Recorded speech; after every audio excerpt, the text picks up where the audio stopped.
Above you, the stars burn brighter than anywhere else you've ever seen.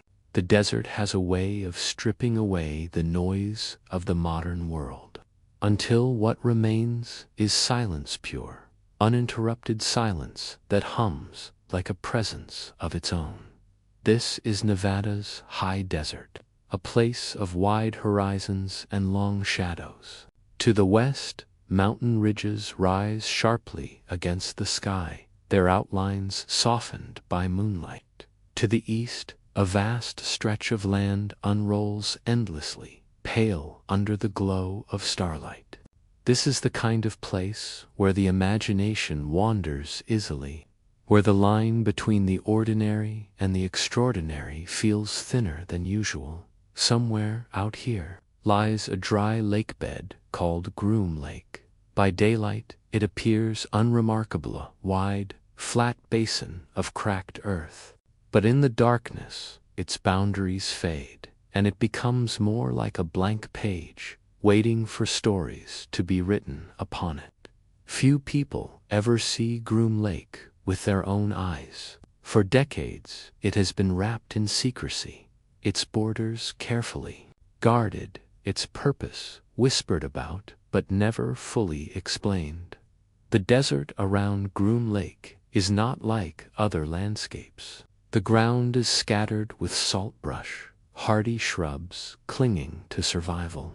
In soil that offers little, winds drift in from the mountains, carrying the scent of dry earth and stone. When the sun rises, the heat here is merciless, but at night, the desert becomes something else, a place of quiet mystery, where every sound carries farther than you expect, and every light in the sky makes you wonder. Travelers who pass through this region often describe the same feeling, a strange awareness of being watched.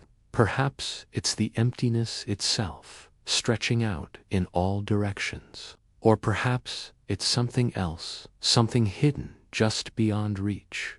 Officially, it has gone by many names: a test facility, an operating location, a detachment. But to most of the world, it is known by a simpler title: Area 51. The name itself feels like a code, stripped of warmth, precise, and strangely ominous. It does not conjure images of airplanes or research laboratories. Instead, it suggests something undefined, something waiting to be uncovered. And perhaps that is why Area 51 has become more than just a piece of land. It has become a symbol, a canvas for speculation, a magnet for imagination. As the wind shifts across the desert floor, rattling through dry brush and carrying grains of sand like whispers, it is easy to picture the many stories told about this place. Some say it is nothing more than a testing site for experimental aircraft, a natural extension of military secrecy during times of tension. Even beings not from Earth, standing at the edge of this landscape, it is difficult to separate fact from myth. This duality, the tension between what is known and what might be true, is what gives Area 51 its enduring power. But before we can untangle the mysteries, we must first pause and simply take in the desert itself. For this land is not merely a backdrop to secrets. It is a character of its own, shaping the legends that surround it. Its silence invites questions. Its vastness suggests there is always room for hidden things, and as you listen, you may begin to sense what others have felt, that this desert is not as empty as it seems. Beneath its stillness lies a history of whispers, rumors, and carefully guarded truths. And so, as the night deepens and the stars continue their quiet watch, we prepare to follow those whispers to the earliest days when the desert's silence first gave way to secrets. If you were to drive through Nevada, Far from the cities and highways, you would eventually find yourself on roads that seem to stretch endlessly into the horizon. The farther you go, the thinner traffic becomes, until it feels as though you are alone in the world. And the sound of the wind moving across the open plain as the miles unfold, signs begin to appear, warning travelers that they are approaching restricted lands. The lettering is simple, but the message is unmistakable. No trespassing. Authorized personnel only. It is here that Groom Lake hides, not marked on most maps for decades, not acknowledged by official channels until much later. The base itself, from a distance, reveals little. To the untrained eye, it looks like little.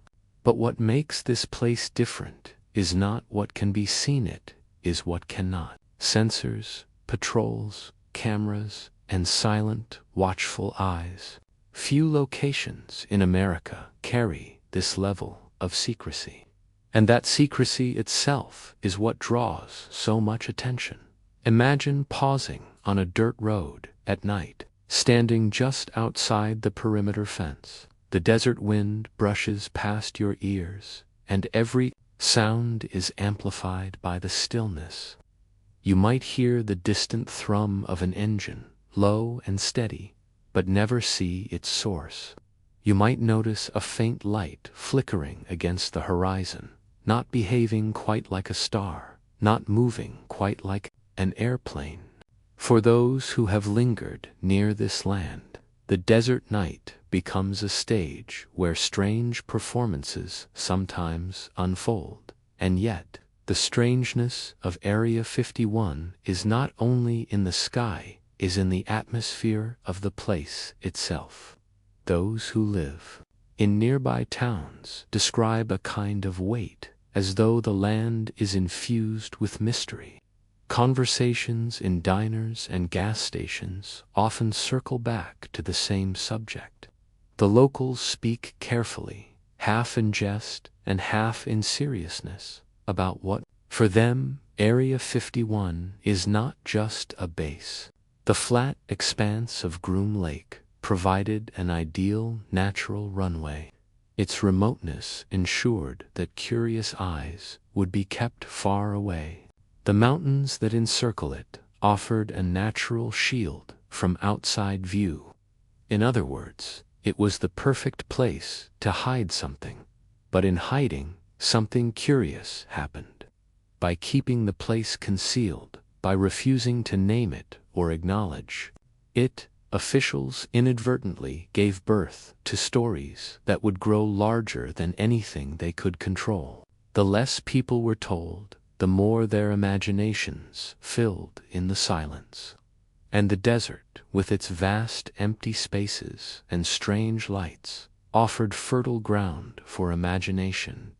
In this way, Area 51 became not only a military installation, but a kind of mirror reflecting the hopes, fears, and questions of the people who peered at it from the outside. Was it a place of technological marvels, where the future of aviation was quietly being shaped?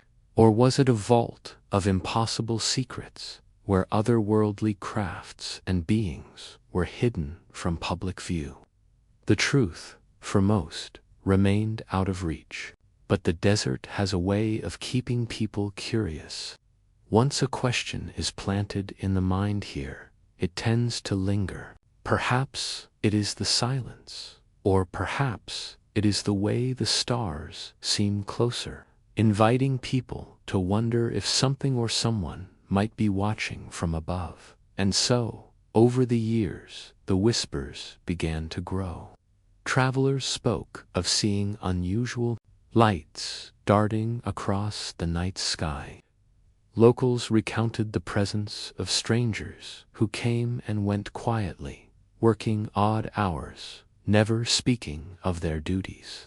The desert became a theater of secrecy, and every unexplained event became another piece of the puzzle.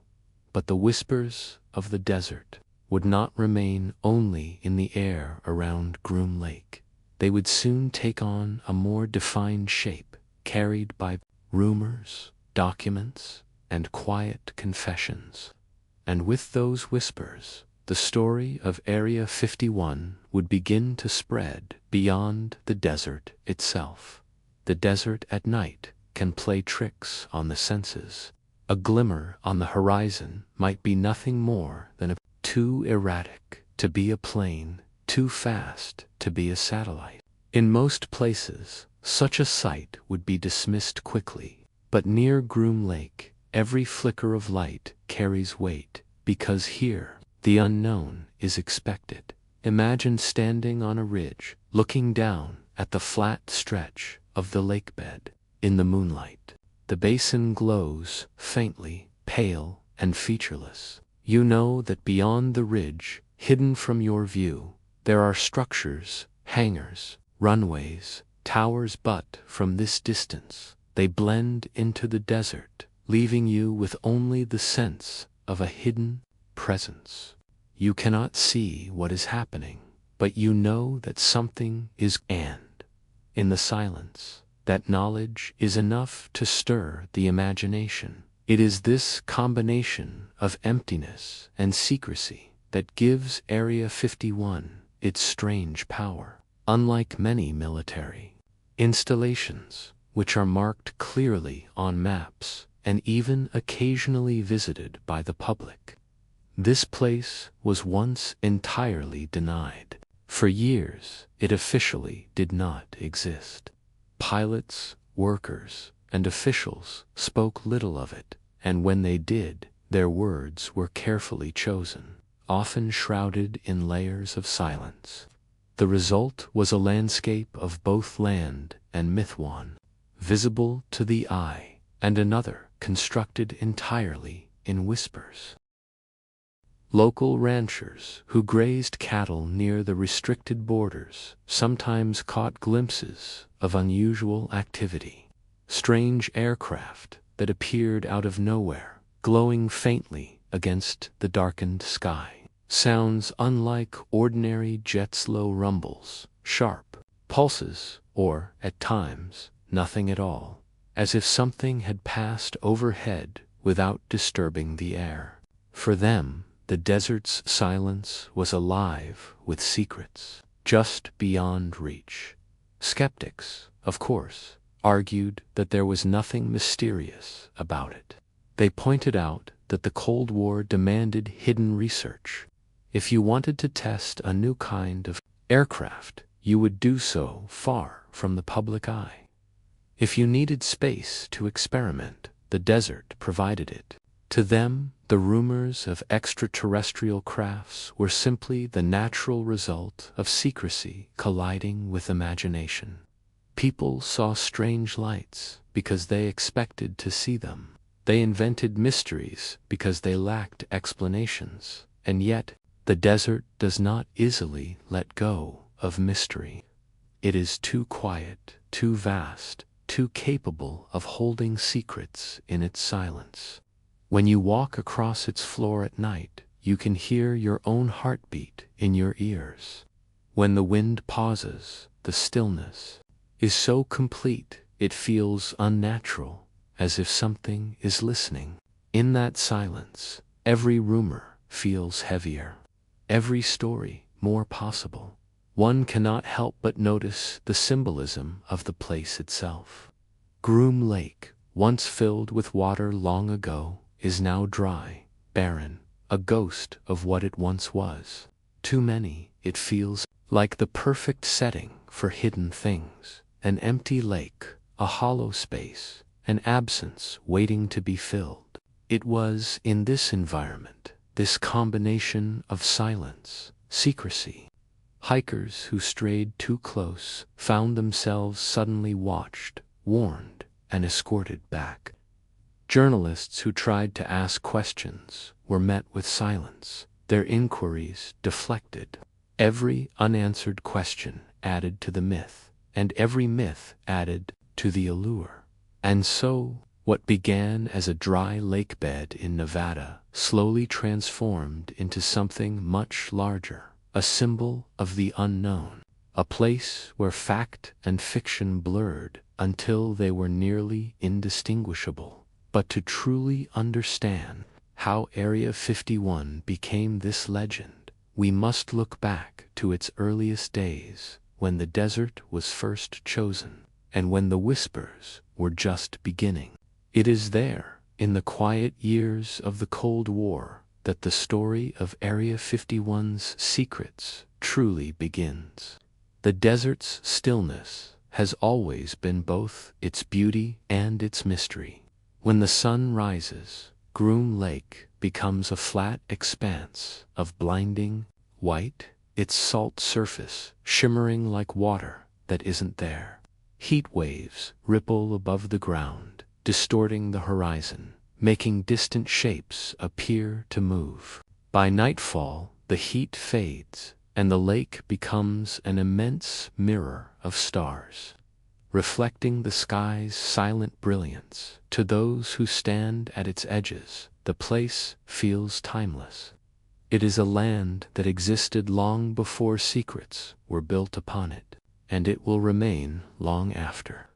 Yet for all its timelessness, Groom Lake carries the weight of something hidden. Its very emptiness seems purposeful, as though it is keeping watch, protecting something invisible to the eye. Some visitors describe the sensation of a boundary here, not just the fences and warning signs, but an invisible threshold. Step 2. Close, and the desert itself seems to change, as if the silence deepens, as if unseen eyes are suddenly fixed upon you.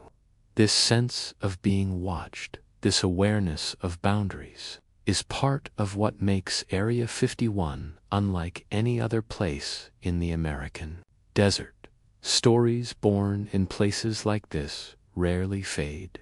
They drift like the desert wind, carried from one person to another, gathering fragments of truth and imagination until they become legends. And Groom Lake, with its perfect silence and endless skies, provided the perfect cradle for such legends to grow. For decades, most people knew nothing of this land. Its existence was not spoken of in public, and even its name Area 51 remained a quiet designation. And yet, even without official recognition, whispers began to spread. How could they not, when so much effort was spent keeping the place hidden? Human curiosity thrives in silence, and every unanswered question about this desert seemed to invite another. There is something dreamlike about this paradox. The less people knew, the more they imagined. The fewer details offered, the larger the legends grew. It is the nature of secrecy to inspire speculation, and Groom Lake became a canvas on which those speculations could be painted freely. And so, from the silent ridges and lonely highways of Nevada, whispers began to drift outward. Whispers of unusual aircraft, of strange lights, of a base that officially did not exist.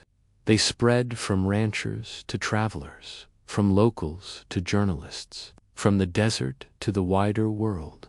The desert that hides a secret had done its work. It had planted a question, and as the question grew, it carried us into the next chapter of the story, the time when whispers became rumors, and rumors began to form the earliest outlines of what we now call Area 51.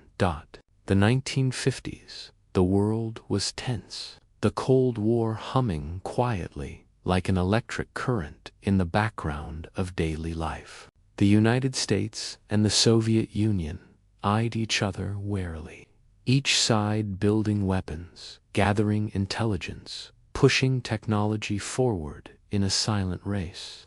It was an era when secrecy was not only a choice, it was survival. High above the Earth, the Soviets launched their first satellites. Deep below the oceans, submarines armed with missiles glided silently. And in the middle of this global contest stood a question.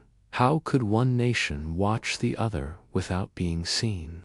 It was in this environment that Groom Lake, the silent desert basin we have already explored, was chosen for a new purpose. The United States needed a remote place to test its most ambitious ideas projects that could not be revealed to the public, or even to most of the military. Groom Lake's flat, dry surface provided a natural runway. Its surrounding mountains shielded it from prying eyes, and its distance from cities ensured that few would stumble upon it by accident.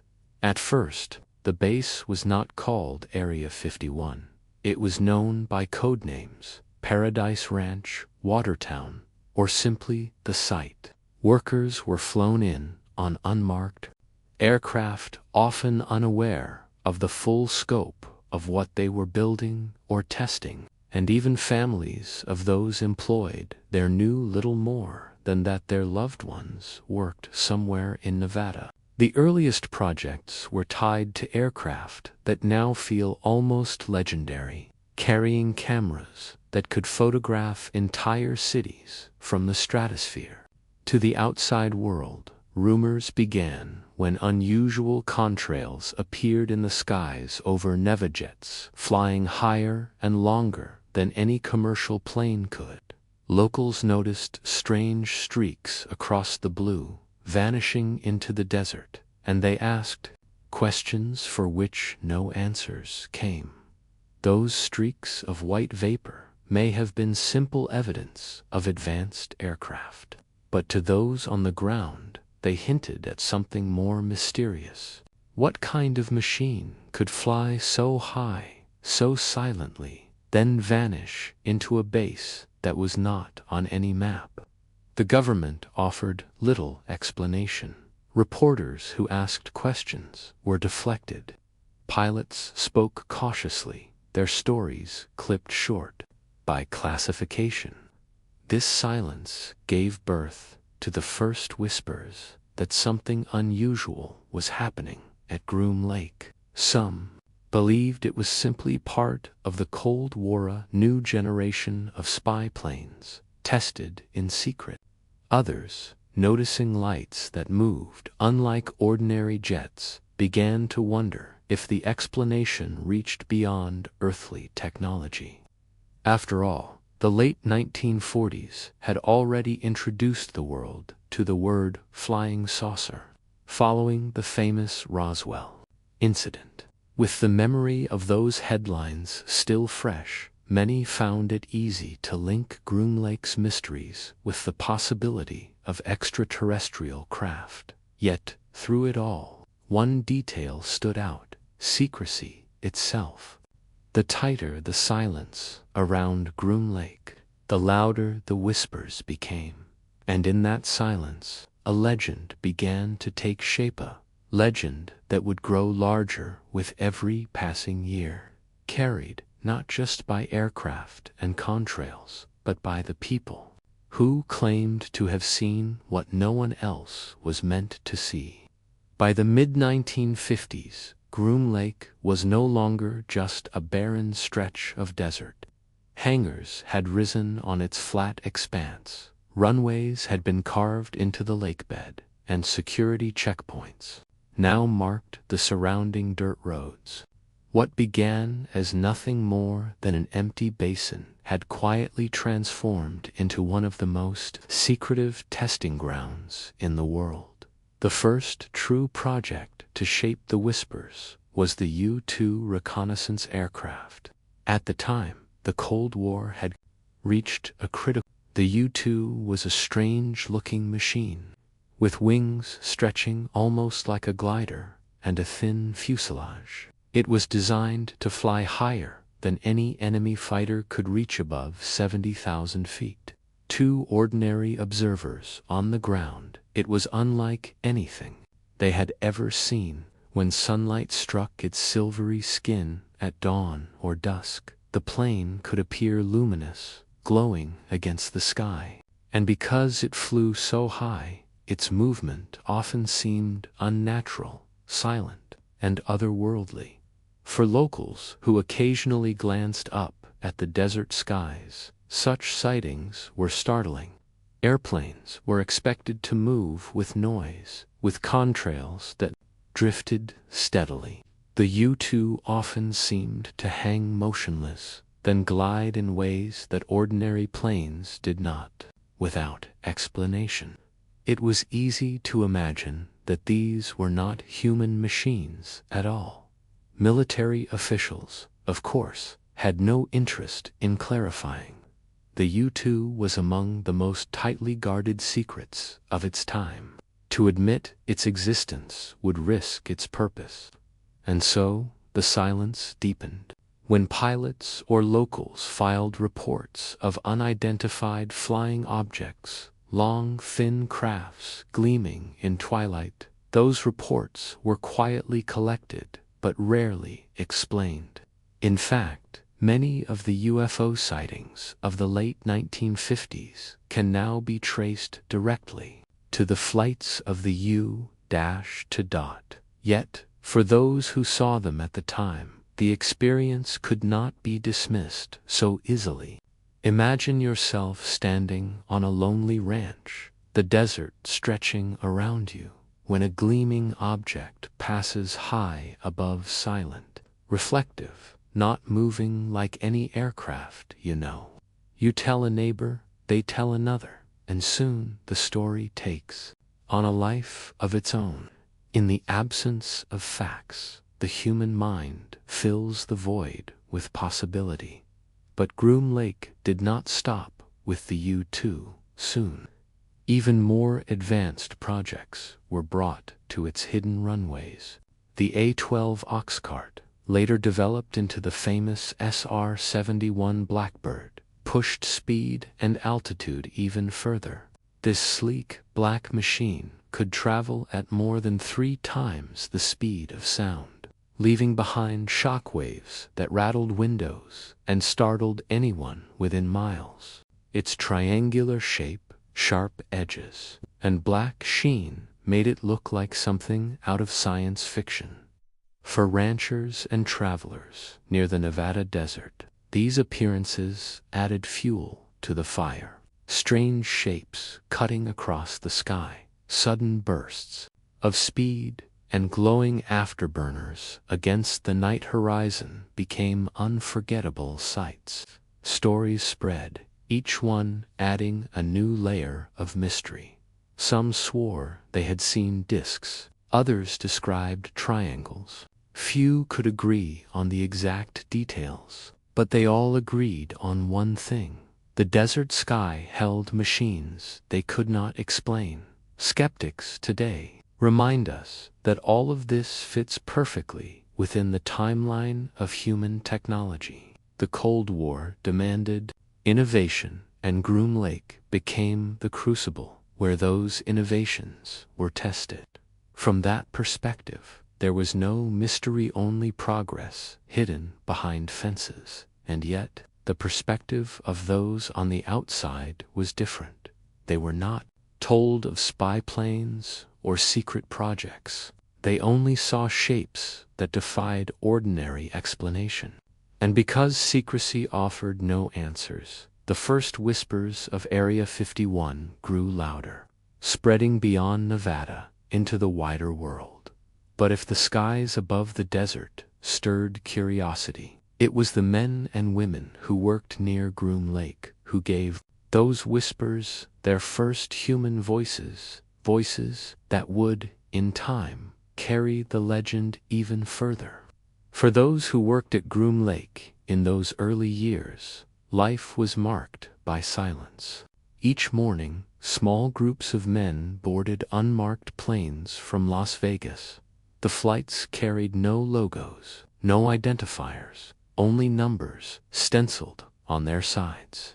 The passengers often joked that they were disappearing into thin air. Their families knew little about where they went, only that they would be gone for days at a time, unreachable, their work cloaked in secrecy. inside the base. The atmosphere was unlike any other workplace. Projects were compartmentalized. Engineers and technicians focused on small fragments of a larger whole, rarely seeing the full picture. Conversations were limited to what was absolutely necessary. Even among colleagues, questions were discouraged. The fewer you asked, the easier it was to keep the silence intact. At night, when work paused and the desert grew quiet again, some of these men would step outside and look up. What they saw, they could not always share. Lights moved in ways that seemed beyond known physics, darting, hovering, and streaking away at impossible speeds. For the engineers, these were often their own prototypes being tested, new jets or surveillance crafts. But for outsiders, watching from a distance, the same lights looked unexplainable. The gulf between insiders and outsiders became one of the most important features of Groom Lake. Those inside knew they were testing machines, built by human hands, though even they did not always understand the full scope of what they were handling. Those outside saw only flashes of light in the sky, unrecognizable silhouettes, and silence from officials. The secrecy itself transformed ordinary test flights into extraordinary mysteries. Local law enforcement and the Air Force were sometimes flooded with reports. Ranchers spoke of objects moving at incredible speeds, leaving trails of glowing fire. Truck drivers passing through the desert described hovering discs, radiant against the night sky. Hikers swore they had seen triangular shadows passing over them without a sound. The reports varied, but all of them pointed to the same region: land around Groom Lake. The Air Force often gave explanations, but they were vague, rarely satisfying. Sometimes they would suggest meteor activity. Other times they would dismiss the sightings outright. Rarely, if ever, did they acknowledge that experimental aircraft were flying overhead. And so, with each unexplained sighting, the whispers gained strength. The wider culture of the 1950s and 1960s was already ripe for such speculation. The Roswell incident had seeded the idea of flying saucers in the public imagination. Newspapers occasionally ran sensational headlines about unidentified lights seen across the country. Science fiction films filled theaters with stories of visitors from other worlds. Against this backdrop, the desert skies of Nevada seemed like confirmation that the extraordinary might be true. Even skeptics could not fully dismiss the possibility. The sheer number of reports, the consistency of sightings in one particular region, and the silence of authorities created a puzzle that begged to be solved. And so, by the early 1960s, the whispers around Groom Lake had taken on a life of their own. The desert base was no longer just a testing site. It was a mystery in the making, drawing attention it never intended to attract. And soon, the rumors would not remain limited to travelers or ranchers. The first voices from within, those who claimed to have seen and touched secrets far greater than airplanes, would begin to speak, adding fuel to a story that was quickly growing into legend. By the early 1960s, Groom Lake was no longer just a dry basin on a map. It had become the focus of rumors that reached far beyond Nevada. Newspapers occasionally printed vague references to a secret base in the desert. Pilots reported unusual sightings at high altitudes, sightings they could not always explain in conventional terms. Amateur UFO groups, growing in number across the country, began circling the name Area 51, passing it from letter to letter, article to article, until it became part of the vocabulary of mystery. The secrecy surrounding the base was, in a way, its own advertisement. Every fence, every patrol, every no trespassing sign seemed to confirm that something extraordinary was happening there. If the land was nothing more than an airfield, why guard it so fiercely? If it was only an ordinary test range, why deny its existence so carefully? The silence itself seemed like proof of something greater, and so the legend grew in two directions. To skeptics, Area 51 was simply the natural product of the Cold War hidden stage, where America's most advanced technology was tested. To believers, it was evidence of something more profound, the possibility that humanity was not alone, that the government was sheltering truths too great to be revealed. Both perspectives had fuel. The aircraft tested at Groom Lake were undeniably extraordinary, pushing the limits of speed, altitude, and stealth. They looked and moved unlike anything most people had ever seen. At the same time, the culture of UFOs was already flourishing, and every strange light in the sky fit neatly into the narrative of alien visitation. Together, these threads wove into a tapestry of mystery that only deepened with time. Imagine again the desert, but whispers from the outside were only the beginning. Soon, the legend of Area 51 would take on a new dimension, not just from those who watched the skies, but from men who claimed to have been inside the fences, behind the hangar doors, in the very heart of the secret itself. Their stories, whether truth or fabrication, would ignite the imagination like never before. And that is where we now turn to the witnesses inside the perimeter, and to the extraordinary claims they carried with them. Imagine for a moment that the fence is behind you. The desert dust settles, and you are no longer outside the perimeter, but stepping quietly across it. In your mind's eye, you walk along the silent runways, the harsh lights casting long shadows on the ground. Few people ever claimed to cross this threshold. They claimed to have seen the projects firsthand, worked in restricted hangars, or handled materials that seemed to defy the known laws of physics. Their voices would become central to the legend of Area 51. Perhaps the most famous among them was Bob Lazar in 1989, appearing first under a pseudonym and shadowed face, known as S4.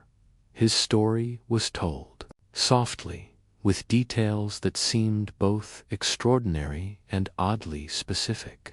He described saucer-shaped craft, hangars carved into a hillside, and propulsion systems powered by an element not yet recognized in Science Element 115 for believers.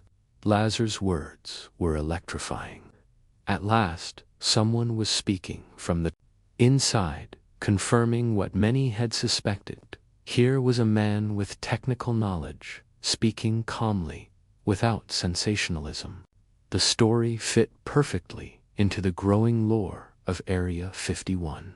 For skeptics, however, Lazar's account raised questions. His educational background was difficult to verify. Records seemed missing or incomplete.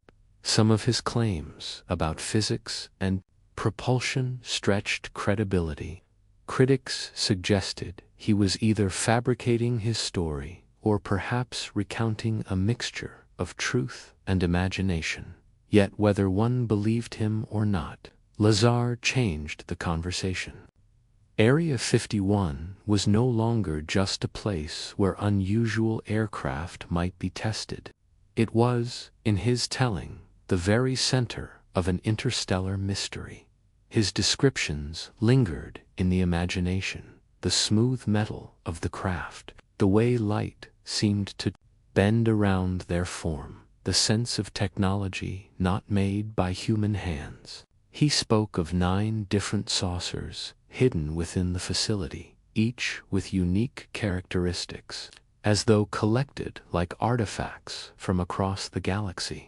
It was not only the details that captured attention, but the way he described the environment of secrecy. Scientists, he claimed, worked in extreme compartmentalization, knowing only their small part of the project. Communication between departments was restricted. Guards and security enforced silence at every turn. This picture resonated with what people already imagined about the hidden world of Groom Lake, intensely secretive, isolated, and shrouded in silence. Still, Lazar was not the first, nor the only, to speak of strange work inside the fences. Earlier, whispers had come from engineers connected to classified aviation projects. They described odd glimpses of craft, stories overheard in hushed tones, and test flights that moved in ways conventional jets could not. These voices rarely gave interviews, preferring anonymity, yet their words filtered through communities of UFO researchers and added texture to the legend. Each account, true or false, carried a common thread: the feeling of stepping into a world where the ordinary rules did not apply, where secrecy was so tight that reality itself seemed distorted, and whether one leaned toward belief or doubt, the effect was the same. The desert no longer felt empty. It felt alive with hidden purpose. But if those inside carried secrets, those outside were not idle.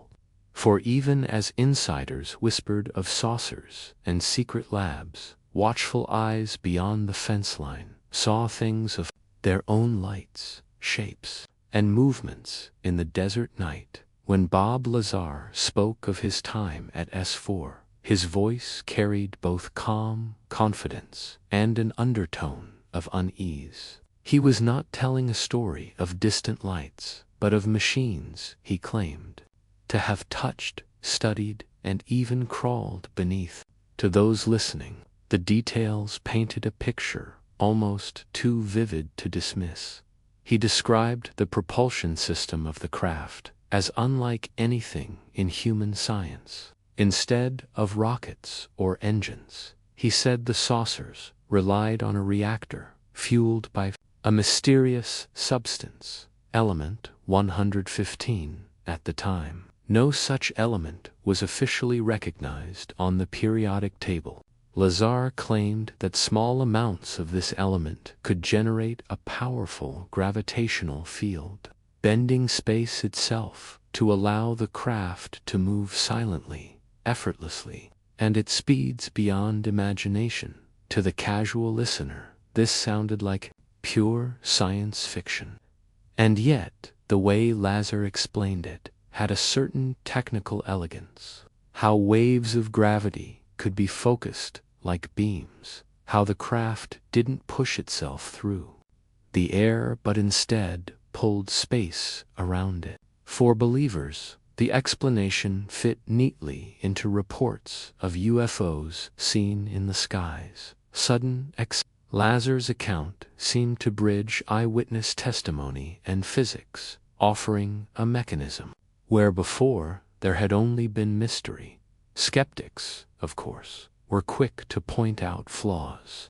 Mainstream science insisted that such an element could not exist in stable form. Indeed, when element 115 later, named moscovium, was officially synthesized decades later, it lasted for only fractions of a second before decaying. It was far from the stable, powerful fuel Lazar had described, and yet the timing fascinated some. Was it coincidence that Lazar had spoken of the element long before its eventual discovery? Or was it proof that he had glimpsed something genuine, something still far beyond the reach of public science, beyond the physics? Lazar also spoke of the atmosphere of secrecy that surrounded him. Scientists, he said, were escorted to and from their workspaces. Windows were rare, communication was restricted, and knowledge was fragmented so that no one individual could fully understand the scope of the project. Guards watched carefully, ensuring that boundaries were never crossed. He recalled warnings, surveillance, and subtle threats designed to keep workers silent. It was a world where questions were dangerous, where even speaking too freely could invite consequences. For those who wanted to believe, these accounts only made the story more convincing. Of course, the government would go to such lengths. They argued, what better proof of something extraordinary than the effort made to suppress it? But for those who doubted, Lazar's story remained problematic. His educational records were murky, his employment history incomplete. Whether fact or fiction, the story took on a life of its own. It reached living rooms, through late-night radio shows, spread across UFO research groups, and became a cornerstone of the Area 51 legend. To this day, his name is inseparable from the image of flying saucers hidden in desert hangars. But Lazar was not the only voice. In the shadows of Groom Lake, others whispered similar tales. Contractors spoke of strange materials, metals that seemed unusually light, yet impossibly strong.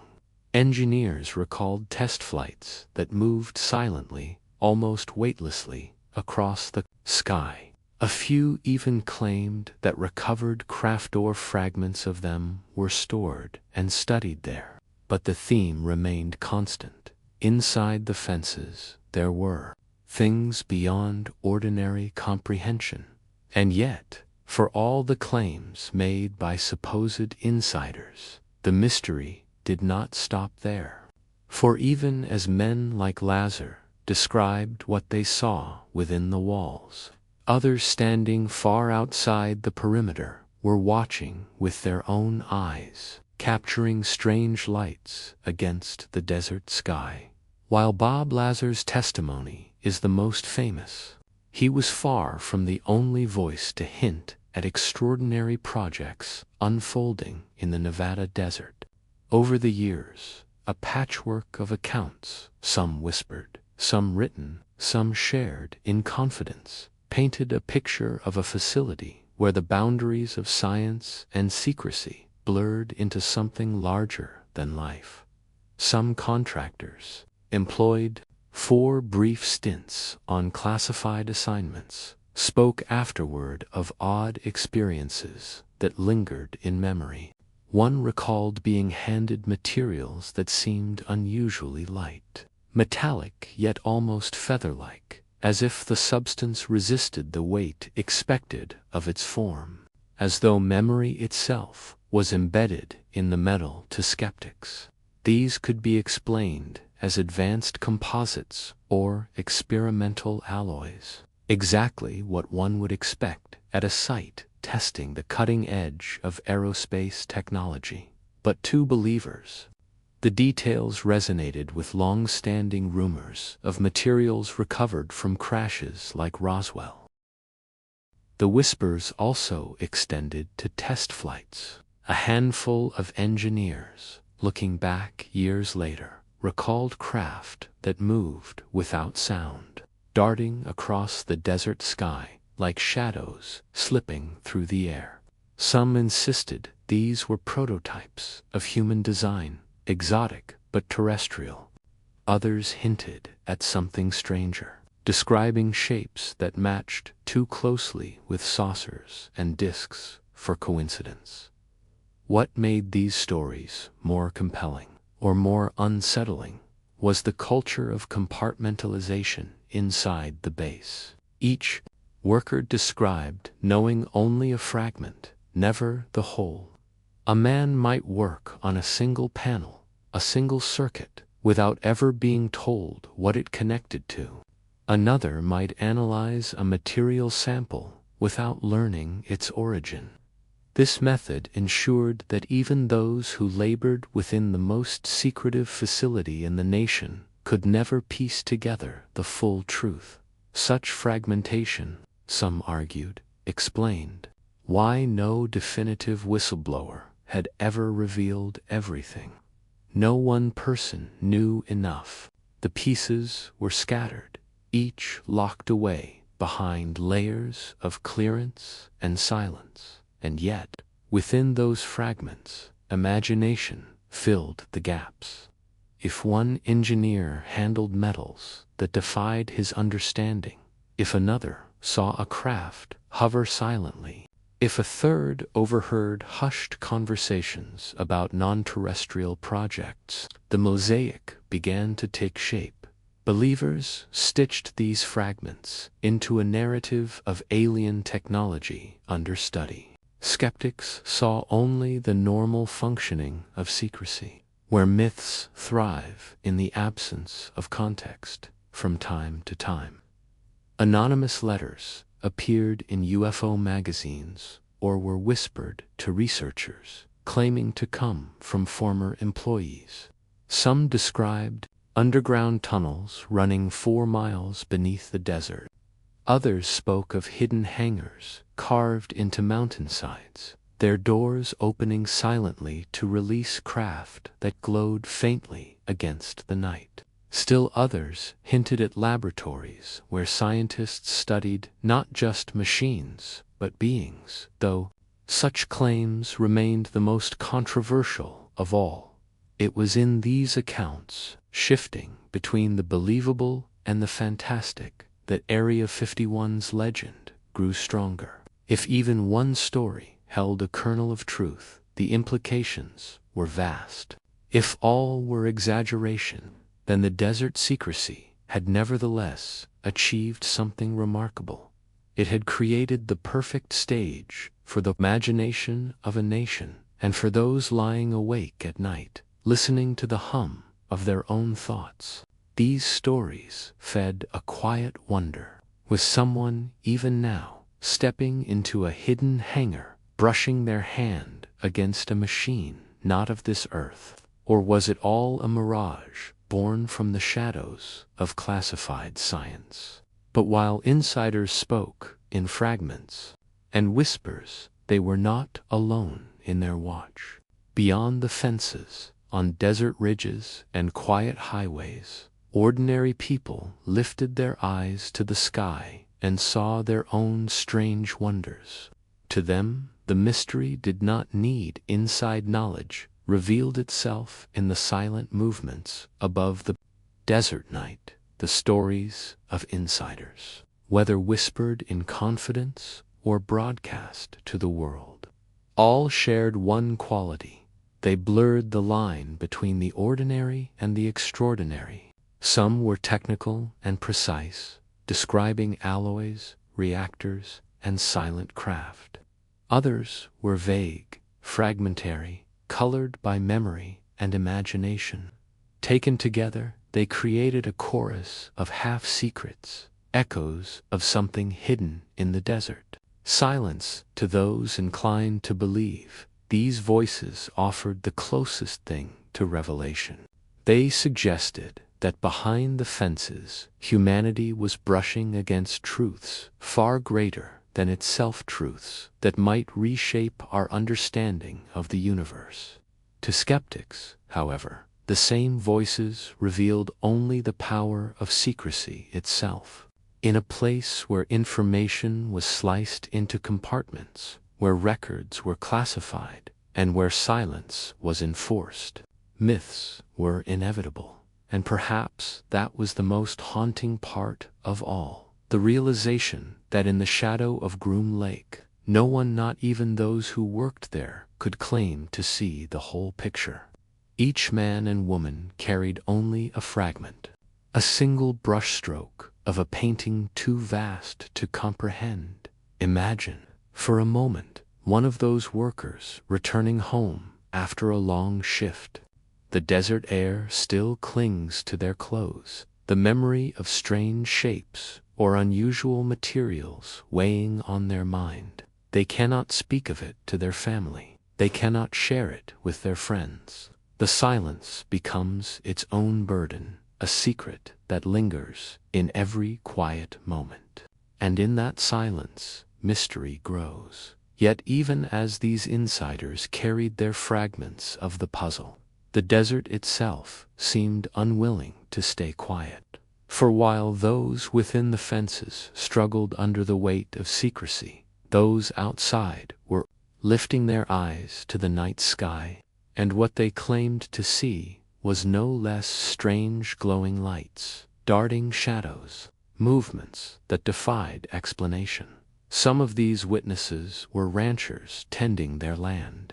Others were travelers pausing along desert highways. Still others were devoted enthusiasts who camped along the ridges, cameras and binoculars ready, waiting for a glimpse of the unknown. Their stories, too, would weave themselves into the legend of Area 51. And unlike the insiders, their accounts came not from hidden laboratories, but from the wide open sky visible to anyone willing to watch. And so, as the whispers of engineers and contractors fade into the night, we turn to the watchers. On the fence line, those who stood outside the perimeter and looked upward, seeking answers in the quiet desert sky. Imagine standing at the edge of the Nevada desert as evening begins to fall. The heat of the day slowly fades, replaced by the cool stillness of night. The horizon glows softly, painted with streaks of orange and violet, and above it, the first stars begin to appear sharp and bright in the dry desert air. Here, on these ridges and back roads, a different kind of witness gathered. Unlike the scientists and engineers rumored to labor behind locked doors, these were ordinary people ranchers, travelers, and curious seekers who found themselves staring across the fence line at Groom Lake. They did not carry clearance badges or secret knowledge. What they had was patience, open skies, and eyes turned toward the heavens. One rancher, tending cattle near Tikaboo Valley, told of nights when the sky seemed to come alive. He would pause in his work to watch lights dart across the horizon, moving too fast, too sharp to be ordinary aircraft. Sometimes they glowed softly, like distant stars, wandering out of place. Other times they flashed suddenly, zigzagging, with movements no jet could manage. For him, the desert was not just silent, it was watchful. Travelers along lonely highways spoke of similar experiences. They would be driving under the endless canopy of stars when a strange light appeared, hovering in the distance. It would shift, dart, vanish, and reappear, as though teasing those who happened to glance upward at just the right moment. For some, it was nothing more than an odd curiosity. For others, it was unforgettable, an image they carried for the rest of their lives. By the 1980s and 1990s, word of Groom Lake's mystery had spread far beyond Nevada. Amateur UFO hunters began making pilgrimages to the desert, setting up camp on distant ridges where the base could be seen faintly by day, its runways glimmering in the heat haze. At night, they trained binoculars and cameras on the skies, waiting for the unusual, and often, they claimed, the unusual arrived. Silent craft glided across the darkness, glowing faintly against the stars. Bright orbs danced in formation, then split apart and vanished. Some reported triangular shadows moving slowly, silently, so large they seemed to blot out sections of the night sky. Skeptics suggested these were simply test flights of advanced aircraft, the kind of projects Groom Lake was known to host. Stealth bombers, reconnaissance planes, drones, all of them unusual in appearance, especially in the years before their official unveiling. Believers, however, pointed to the speed, the silence, and the strange light patterns as evidence of something far beyond human engineering. Adding to the mystery was the presence of the ever-watchful security patrols, nicknamed the Camo Dudes. These guards, dressed in desert camouflage and driving white trucks, would appear suddenly on the ridges, watching anyone who ventured too close to the restricted boundary. They rarely spoke, rarely engaged, but their presence was a constant reminder that the desert was not as empty as it seemed. Those who camped along the perimeter often told of the same eerie experience, the sense of being watched. Even when the desert felt silent, they knew unseen eyes were on them. The hum of an engine in the distance, the glint of headlights on a far-off slope, or the slow movement of a truck silhouetted against the horizon, all reminders that the fence line was not to be crossed. For some, this only deepened the mystery. If nothing unusual was happening inside Area 51, why the relentless watchfulness? Why the secrecy that stretched even to the quiet hills where civilians sat with cameras pointed skyward? And so, night after night, these fence-line watchers kept their vigil. Some saw nothing but stars. Others swore they glimpsed wonders. All carried with them the sense of a desert, alive with secrets, waiting silently just beyond reach. But if the watchers saw strange lights in the sky, their eyes often drifted to something else as well, the vast hangars and structures that seemed to grow larger with each passing year, hiding their own mysteries in shadow.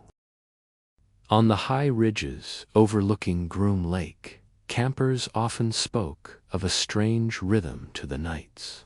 At first, the desert seemed peaceful, almost ordinary wind whispering across the sagebrush, coyotes calling faintly in the distance. Then, as the hours stretched past midnight, the sky would stir with activity.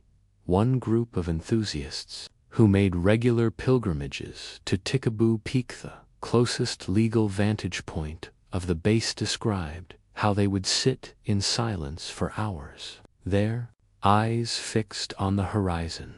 Sometimes they saw nothing more than stars. Other times, they claimed, silent lights would rise from the base, ascend with unnatural smoothness, then vanish in sudden bursts of speed.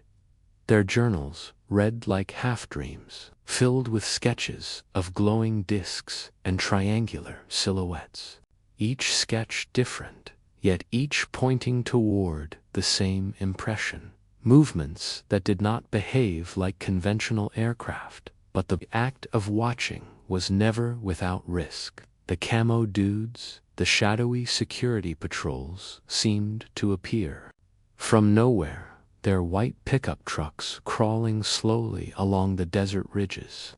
Many watchers recalled the eerie sensation of being tracked through binoculars or scopes, even at great distance. A careless step toward the boundary line could summon a truck within minutes, headlights glaring, a silent warning against curiosity. Some watchers told of being approached directly.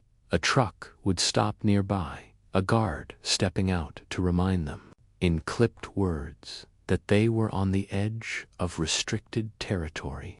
The warnings were always the same: do not cross, do not push further, do not test the line. And so, a ritual was born. On one side of the line, ordinary citizens with folding chairs, cameras, and quiet anticipation. On the other side, unseen figures, with radios and night vision scopes, ensuring that the secrets of Groom Lake remained sealed. It was a silent standoff, played out night after night beneath the stars. What made it stranger still was how both sides seemed to understand their roles. The watchers did not expect to storm the base or uncover hard proof. Instead, they sought glimpses, fleeting and incomplete, like fireflies against the desert night. The guards, for their part, seemed to know that curiosity could not be stopped, but it could be contained. Every so often, a bold enthusiast would test the line. One man, recalling an incident from the late 1990s, admitted to hiking dangerously close to the restricted zone, driven by the desire to see the base from a new angle. He didn't get far. Within moments, a white truck crested the ridge, lights sweeping across the rocks. The man turned back quickly, his heart pounding, the silent reminder etched in his memory. For skeptics, these stories were predictable. A highly classified base would naturally have strong security. Strange lights in the sky were more likely test flights of advanced aircraft than visitors from the stars. And yet, for those who spent long nights under the Nevada sky, the experience was more than that. It wasn't just what they was what they felt. The combination of isolation, secrecy, and unexplained sights created an atmosphere of awe, fear, and wonder. Watching Area 51 became not just a hobby, but a kind of vigil, a meditation on mystery itself. And while the watchers kept their eyes on the heavens, their gaze often returned to the earthly structures below, the hangars and buildings, growing larger with each passing decade, their doors wide enough to swallow giants. What rested inside those hidden chambers? What machines were being sheltered from the eyes of the world? As the years passed, certain patterns began to emerge in the accounts of those who watched the skies around Groom Lake. Among the most persistent were sightings of triangular craft, massive, silent shapes that seemed to drift across the heavens. With an almost otherworldly stillness, these craft were often described as black against the starlit sky, their outlines barely visible except when they passed in front of the Milky Way. Sometimes, 3 faint lights marked their corners, forming a triangle that hovered silently before gliding away. Witnesses spoke of their sheer size, saying the objects seemed larger than commercial airliners, yet moved without sound, as though floating on the night itself. For skeptics, the explanation was simple: stealth aircraft. Projects like the F-117, Nighthawk, and the B-2 Spirit had been tested in secrecy for years before their public unveiling. What seemed alien to a rancher or camper might have been cutting-edge human design, but for believers, these triangular shadows fit too neatly into a wider pattern of UFO reports seen across the world. Perhaps, they suggested, Groom Lake was not just testing aircraft, it was flying something far stranger. Some watchers spoke not just of what they saw, but of what they didn't hear. On nights when strange lights moved across the sky, the desert seemed to fall into an unusual silence. Coyotes stopped calling. The air itself felt heavy, as if waiting for something to pass. These moments, fleeting yet unforgettable, left witnesses with a lingering sense of awe and unease.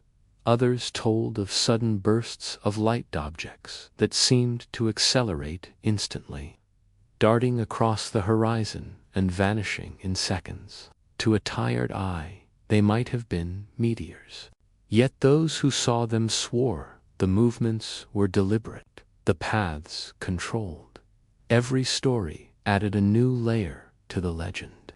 For some, these were glimpses of secret projects, prototypes that would one day enter service before the world's eyes.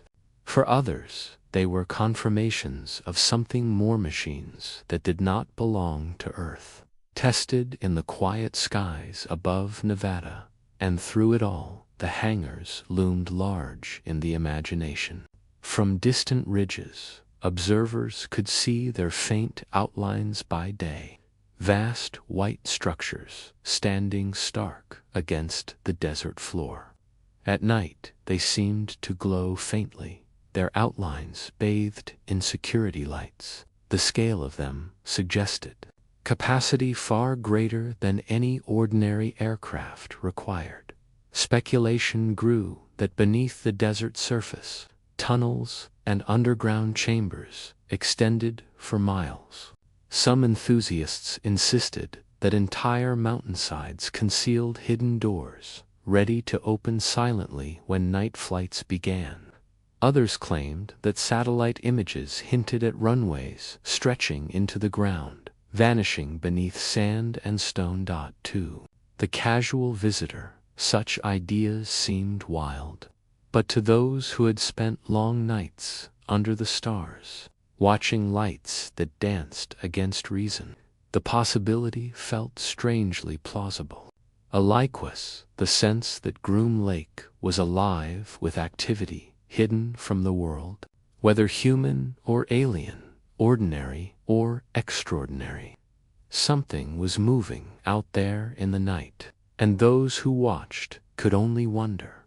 And as eyes remained fixed on the glowing skies, attention always drifted back, sooner or later, to the hangars themselves, the silent giants of the desert.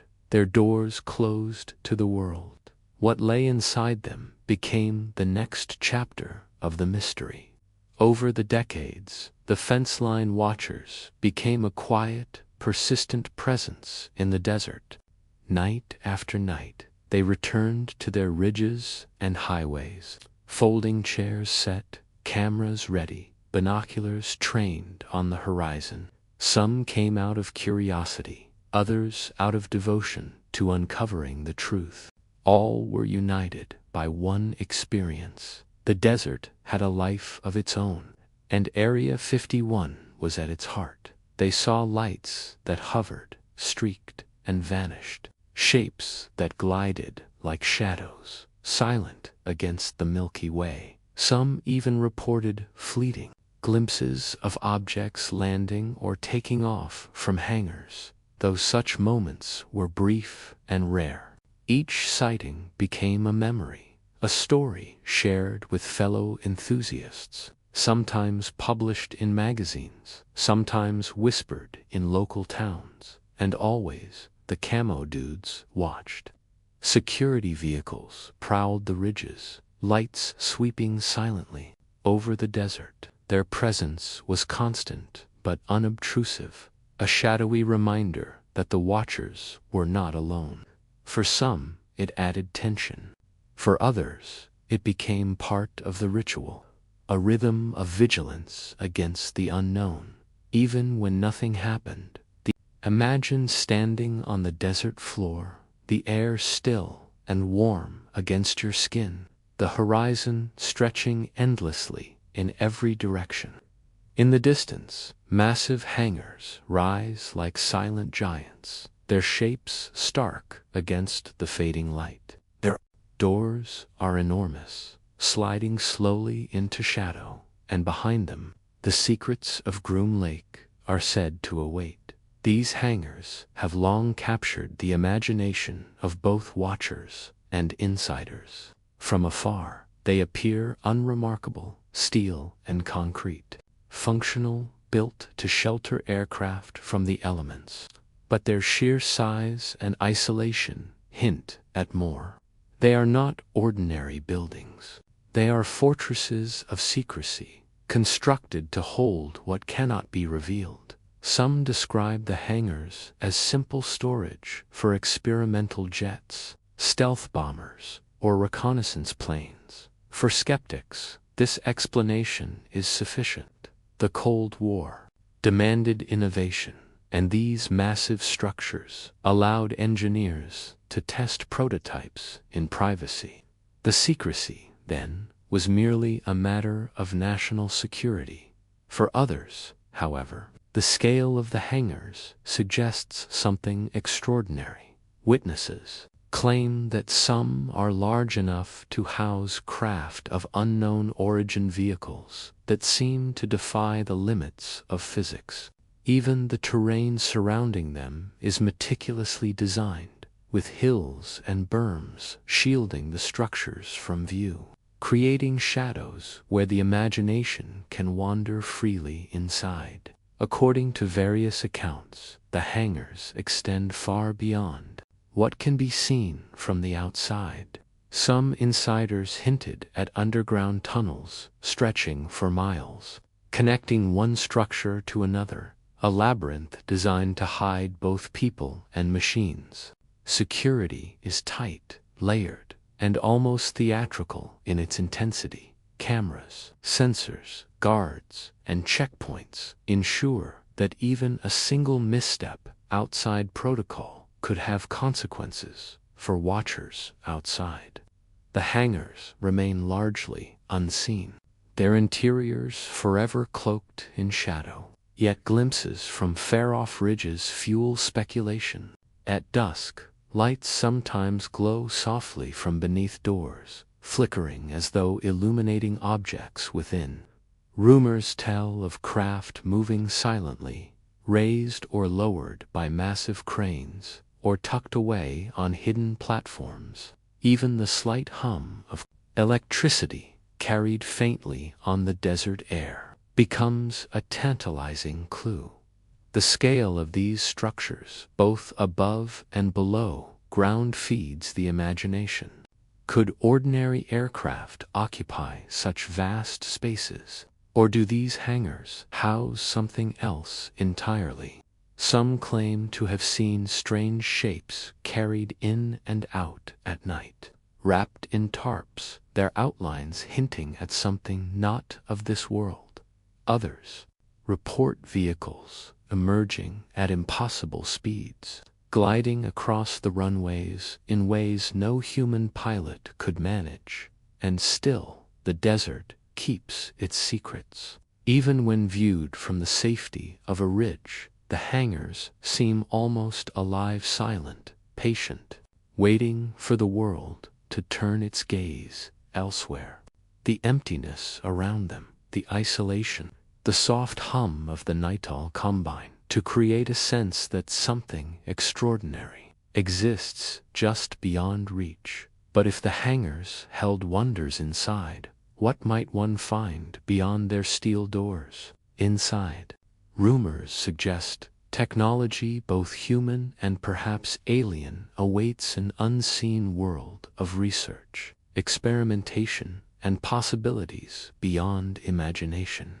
Beneath the massive hangars, rumors suggest, lies another world entirely. Whispered accounts from insiders hint at underground tunnels and labyrinthine corridors stretching for miles beneath the desert floor. Some tunnels are said to connect one hangar to another, while others descend into hidden chambers, their purpose known only to a select few. To skeptics, such tunnels could serve practical purposes: storage, maintenance, or secure access for classified aircraft. Yet the more one hears from witnesses, the more these explanations seem insufficient. Descriptions of hidden elevators, vast subterranean rooms, and advanced equipment suggest a level of secrecy far beyond standard military necessity. Some insiders spoke of laboratories tucked beneath the desert, where engineers studied materials and prototypes in isolation. One account described a team examining alloys of unknown origin, testing their properties under conditions impossible to replicate in ordinary facilities. Another hinted at energy sources that defied conventional physics, devices that hummed softly as if alive. For believers, the tunnels are more than infrastructure. They are a gateway to the extraordinary. Imagine walking through endless corridors, doors sealed behind you, the air filled with a quiet hum of machinery. In some rooms, craft of strange design are said to rest on platforms, engines dormant but waiting. In others, equipment measures properties of materials that have never been seen outside the base. The secrecy inside these tunnels is almost complete. Access is strictly limited. Each person knows only a fragment of what exists, a single piece of a much larger puzzle. This compartmentalization ensures that no one individual can reveal the full scope of operations and approach mirrored in accounts. From outside, where watchers could glimpse only fleeting movements of lights and shapes. Some of the most intriguing claims concern the movement of craft within these subterranean spaces. Witnesses suggested that enormous doors would open silently, cranes or lifts would move objects into hidden bays, and vehicles would glide along concealed runways under artificial lighting. Occasionally, observers outside the fences would glimpse shadows or lights that hinted at this activity, though always without clarity. And yet, the desert remained calm, almost indifferent. While insiders navigated the corridors and watched monitors, the world above continued in silence. Ranchers, hikers, and travelers might glance toward the hangars and see nothing but distant lights. The secret world beneath their feet remained hidden, known only to those with the right clearance and the courage or, perhaps, the obligation to enter. Some accounts even suggest that these subterranean areas were not limited to human technology. Strange shapes, odd materials, and devices that seemed to operate in defiance of conventional laws of physics are recurring themes in these testimonies. Skeptics argue these are misinterpretations of experimental projects. But for believers, the evidence adds layers to a story that already stretches imagination to its limits. Through all of this, one theme is constant. The hangars, above and below, exist to contain what the world is not meant to see. Their presence is a quiet testament to secrecy, a reminder that what lies hidden in the desert may be far stranger than the lights glimpsed in the night sky. And so, the watchers on the ridges may glimpse movement, but the true heart of Area 51, machines, the tunnels, the hidden labs remains, locked behind steel doors, waiting silently for those rare moments when the desert allows a glimpse into the extraordinary. Over the decades, the hangars at Groom Lake seemed to grow, almost imperceptibly, as if the desert itself was stretching to accommodate them. Witnesses and satellite imagery suggested expansions, new structures appearing where none had existed before, doors large enough to allow entry for unimaginable machines, and areas cordoned off with fences and warning signs that seemed to stretch endlessly. Some claimed that these expansions were designed to shelter craft unlike any airplane ever built, shapes that could hover silently, vehicles that defied conventional physics, and machines with curves and angles unlike any human design were whispered to occupy these spaces. The rumor was that the hangars were just the visible tip of a vast, hidden network of labs, workshops, and storage bays. For believers, this was compelling evidence. If the base was simply testing prototypes, why such enormous, ever-expanding structures? Why the labyrinth of tunnels and underground chambers? It suggested a scale far beyond ordinary aviation projects, a level of secrecy that could only exist to guard the extraordinary. Skeptics countered with simpler explanations. The Cold War required secrecy, and the U.S. Air Force had good reason to protect classified projects. Stealth bombers, reconnaissance planes, experimental drones, all of these demanded massive storage and test facilities. To them, rumors of alien craft and exotic materials were fueled more by imagination than evidence. Yet, even skeptics had to acknowledge one point: the desert surrounding the hangars is vast, empty, and perfectly suited to conceal activity. On certain nights, distant watchers reported unusual shapes moving inside the hangar's shadow, or lights flickering in patterns that suggested more than ordinary testing. Whether human or otherwise, the sight fueled speculation. Inside the hangars, reports suggested, the technology was kept meticulously compartmentalized. Engineers might see only the mechanical portion of a craft. Technicians might study materials without understanding their purpose. And a small circle of top-level officials oversaw the entire operation. This fragmentation ensured that and yet, despite these tight security measures, glimpses leaked outward. Night watchers sometimes observed the opening of massive doors, objects sliding across hidden platforms, or lights glowing where no normal aircraft should be present. These moments, fleeting and rare, sustained decades of curiosity and speculation. It is here, in the balance between what is seen and what is hidden, that Area 51's allure truly takes shape. The hangars stand as silent sentinels over a secret world, sheltering technology, materials, and perhaps knowledge that stretches beyond ordinary comprehension. Skeptics may argue, believers may hope, and watchers may wonder, but the desert keeps its quiet counsel, waiting for those rare instances when the extraordinary brushes against the ordinary. And as the hangars shelter their mysteries, the question naturally arises: if the machines are extraordinary, what of the beings that operator once operated them?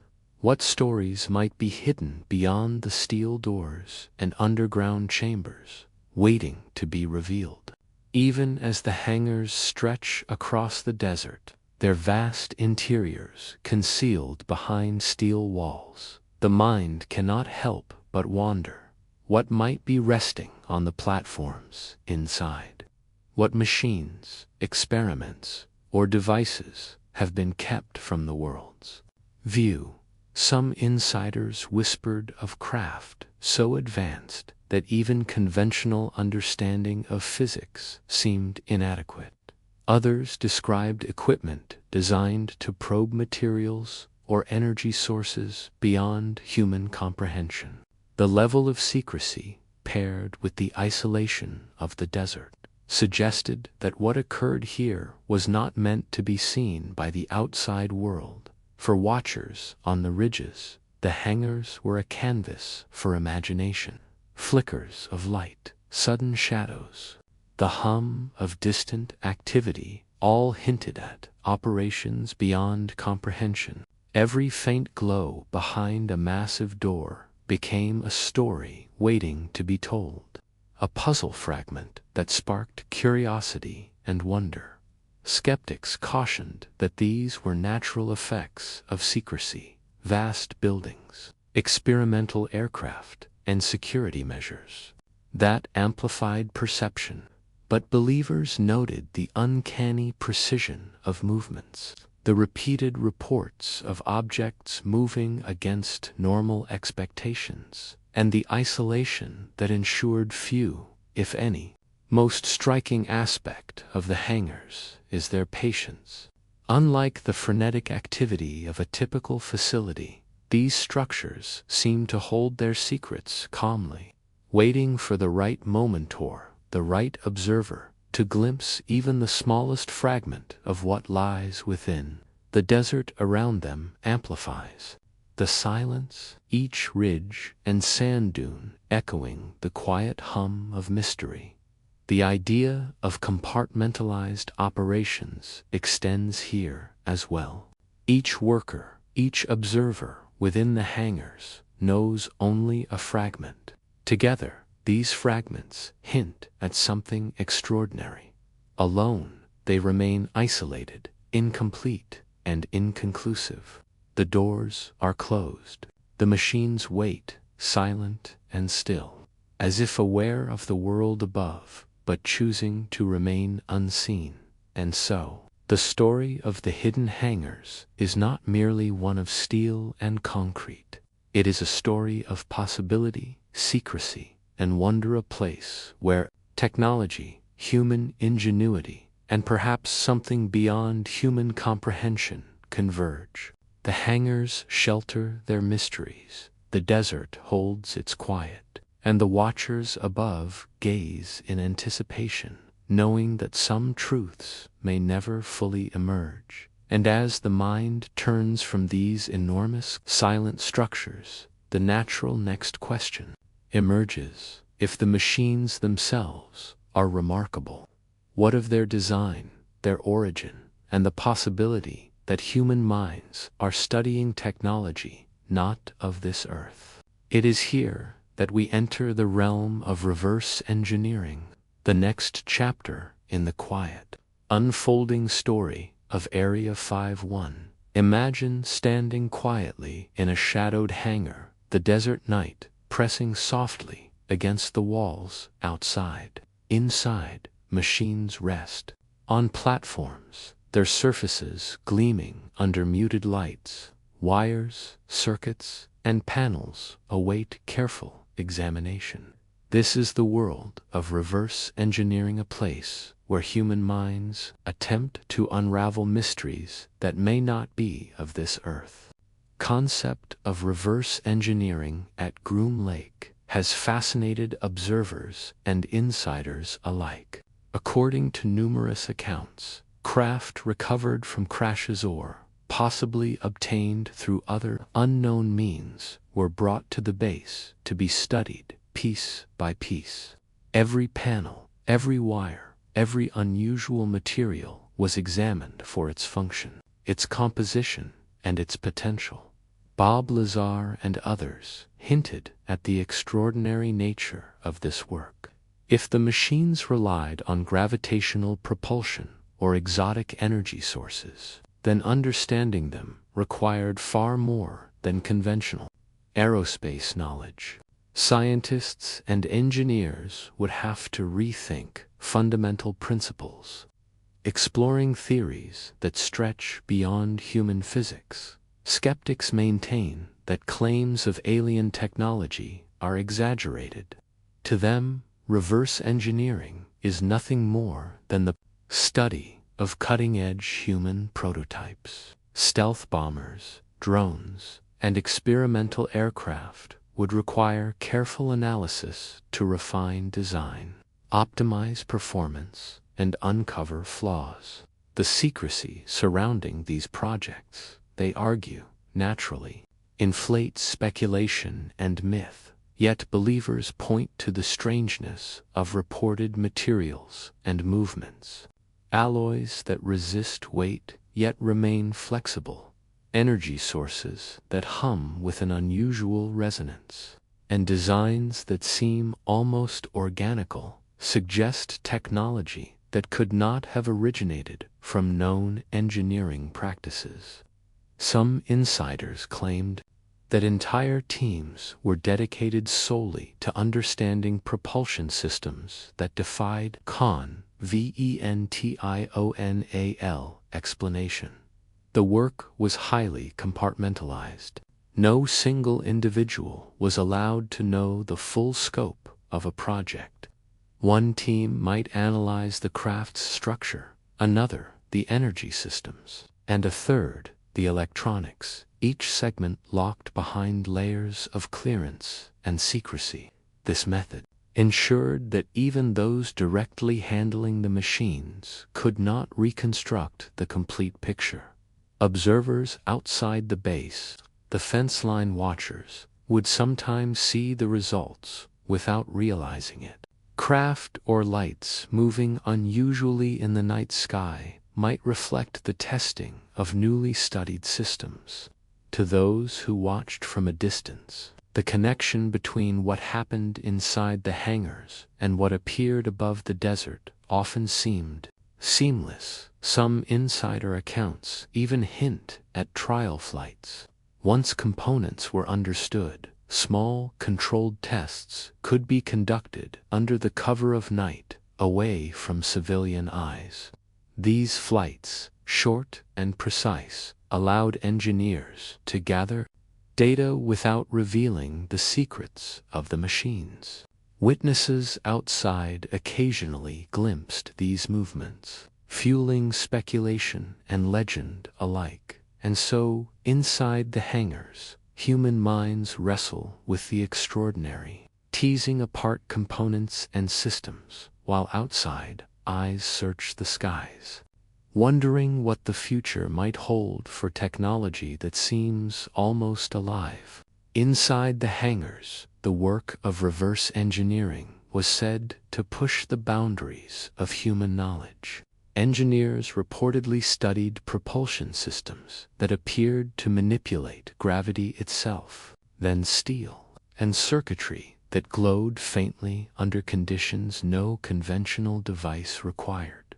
Believers suggest that these machines might have originated elsewhere, non-human technology brought to Earth for study.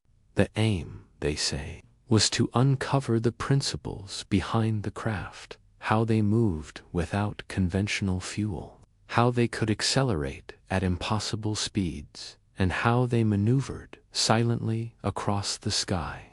Every detail mattered, and every discovery, built upon the last in secret labs hidden beneath the desert. Skeptics counter that what observers see as alien is merely the result of highly advanced experimental human engineering. Stealth aircraft and classified drones often display unusual shapes, movements, and lighting, especially in the early stages of development. The strange metals, the silent engines, the glowing instruments, all could be explained as prototypes, tested under extreme secrecy. Yet accounts from alleged insiders blur the line. Some claimed that attempts to replicate the technology often failed, as the designs incorporated principles unknown to conventional science.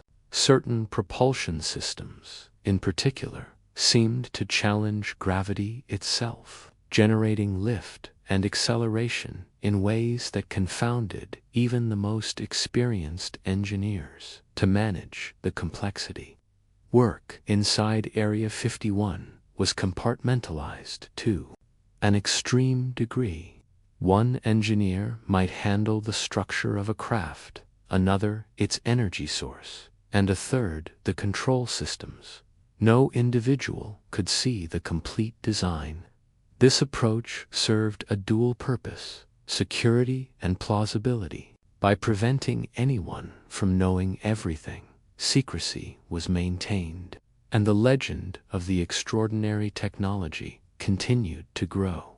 Outside the hangars, watchers sometimes claimed to witness the results: silent lights darting across the sky, triangular shapes gliding without sound, and sudden accelerations beyond ordinary aircraft seemed to validate the rumors.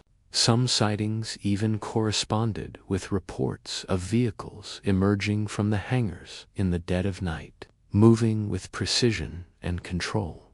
The debate between skeptics and believers is as old as the stories themselves. Movement of lights, the strange shapes, and the accounts of exotic materials are easily explained by human prototypes and misperception. Believers counter with the precision of observed flight patterns, the unusual yet, regardless of the truth, the impact of these accounts is undeniable. They have transformed the hangars from mere industrial structures into symbols of possibility, imagination, and the unknown. They stand as silent guardians of secrets that may redefine technology, physics, or even our understanding of life beyond Earth. And as the engineers dissect and study, trying to reverse engineer the impossible, one question lingers in the minds of watchers and insiders alike. If the machines are extraordinary, what of the beings who created them? The next chapter whispers that the story may extend beyond metal and circuitry. Inside the hidden labs of Area 51, the work reportedly continued with meticulous care. Every component of a recovered or newly developed craft was examined under the strictest secrecy. Engineers and scientists recorded measurements, ran simulations, and conducted controlled tests, each designed to reveal how these extraordinary machines operated. Some insider accounts suggest that anomalies were frequent. Materials that seemed impervious to heat, metals, unexplained radiation challenged conventional understanding. Observers claimed that even the instruments designed to measure these phenomena sometimes produced readings that defied logic, leaving scientists puzzled and curious in equal measure. The tension between secrecy and curiosity was palpable. Each team member knew they were part of something monumental, yet their knowledge was limited. While one person might study propulsion, another could analyze energy sources, and a third would focus on structural integrity. Only a select few knew how all the pieces fit together, if, indeed, they ever fully did. This compartmentalization kept the mysteries alive, even for those who worked outside the walls. Watchers continued to report strange movements at night. Some claimed to see triangular craft lifting silently, accelerating suddenly, or hovering with impossible precision. Others noticed orbs of light moving in patterns, unlike conventional aircraft. These glimpses fueled speculation that the reverse engineering projects were not purely theoretical. They had real, observable effects in the skies above the desert. Skeptics maintain that these sightings could be misidentifications, atmospheric phenomena, or test flights of advanced prototypes. Yet, for believers, the combination of insider testimony and eyewitness accounts suggests something more extraordinary. Even if the origin of the technology remains unproven, its study appears to challenge the boundaries of human engineering. There were also whispered stories of unusual experiments tests conducted in shielded rooms where the machines were subjected to extreme conditions to observe their response. Some described low-gravity simulations, energy emissions, and even attempts to interface with unknown control systems.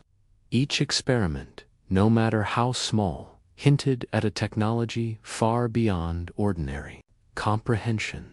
This delicate balance between imagine standing in the quiet of the desert night, the cool air carrying the scent of sagebrush and distant sand. Beyond the horizon, The massive hangars of Area 51 remain silent, their secrets held in shadow. Yet some stories speak of mysteries that go even deeper into the realm of the biological, the living, and the inexplicably strange. Rumors have persisted for decades about bodies recovered from alleged crashes, starting with the famous Roswell incident and extending to secret transfers to Nevada. Witnesses claim that some of these specimens were brought to Area 51 for study, examined in hidden laboratories beneath the vast hangars. Inside these labs, it is said, scientists conducted autopsies, not only to understand the biology of the beings, but also to uncover clues about the technology they operated. Believers suggest that these bodies, preserved under strict security, held features unlike anything found on Earth. Large eyes, elongated limbs, unusual cranial structures, and delicate, almost fragile skin were often described. The intent, they say, was to gain insight into beings who might have designed the craft studied above ground. Every detail, from bone structure to organ composition, became a piece of the puzzle. Skeptics argue that such accounts are based on misinterpretation, exaggeration, or outright fabrication.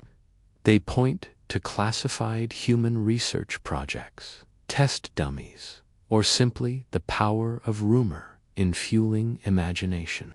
Yet the consistency of certain witness testimonies has kept the stories alive, creating a cultural fascination that stretches across decades. Some insiders hinted at more than observation. Experimental procedures, they claimed, tested reactions to various stimuli, seeking to understand anatomy and possibly even cognitive function. Laboratories were equipped with advanced monitoring equipment, carefully recording each response.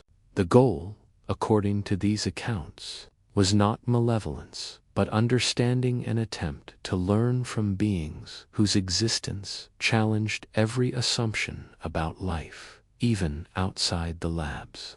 Watchers sensed a tension in the air.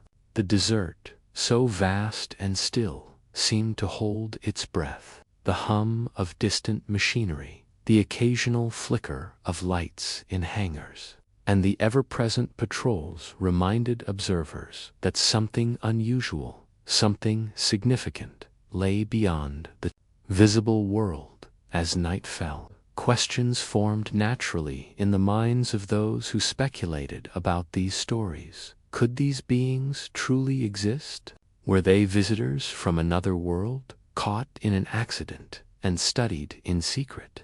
Or were these tales simply the product of a culture hungry for mystery, given shape by imagination and rumor? And so, as the desert held its quiet, the mind turned again to the hidden corridors and labs below the hangars, wondering what truths, if any, might be glimpsed by those rare few who entered.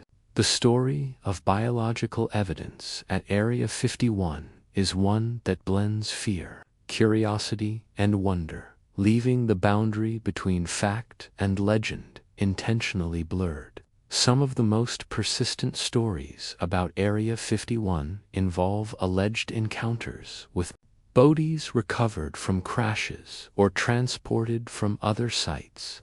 Witnesses claim that a few of these specimens were unlike anything known to science, displaying skeletal structures and organ arrangements that challenged every expectation of biology.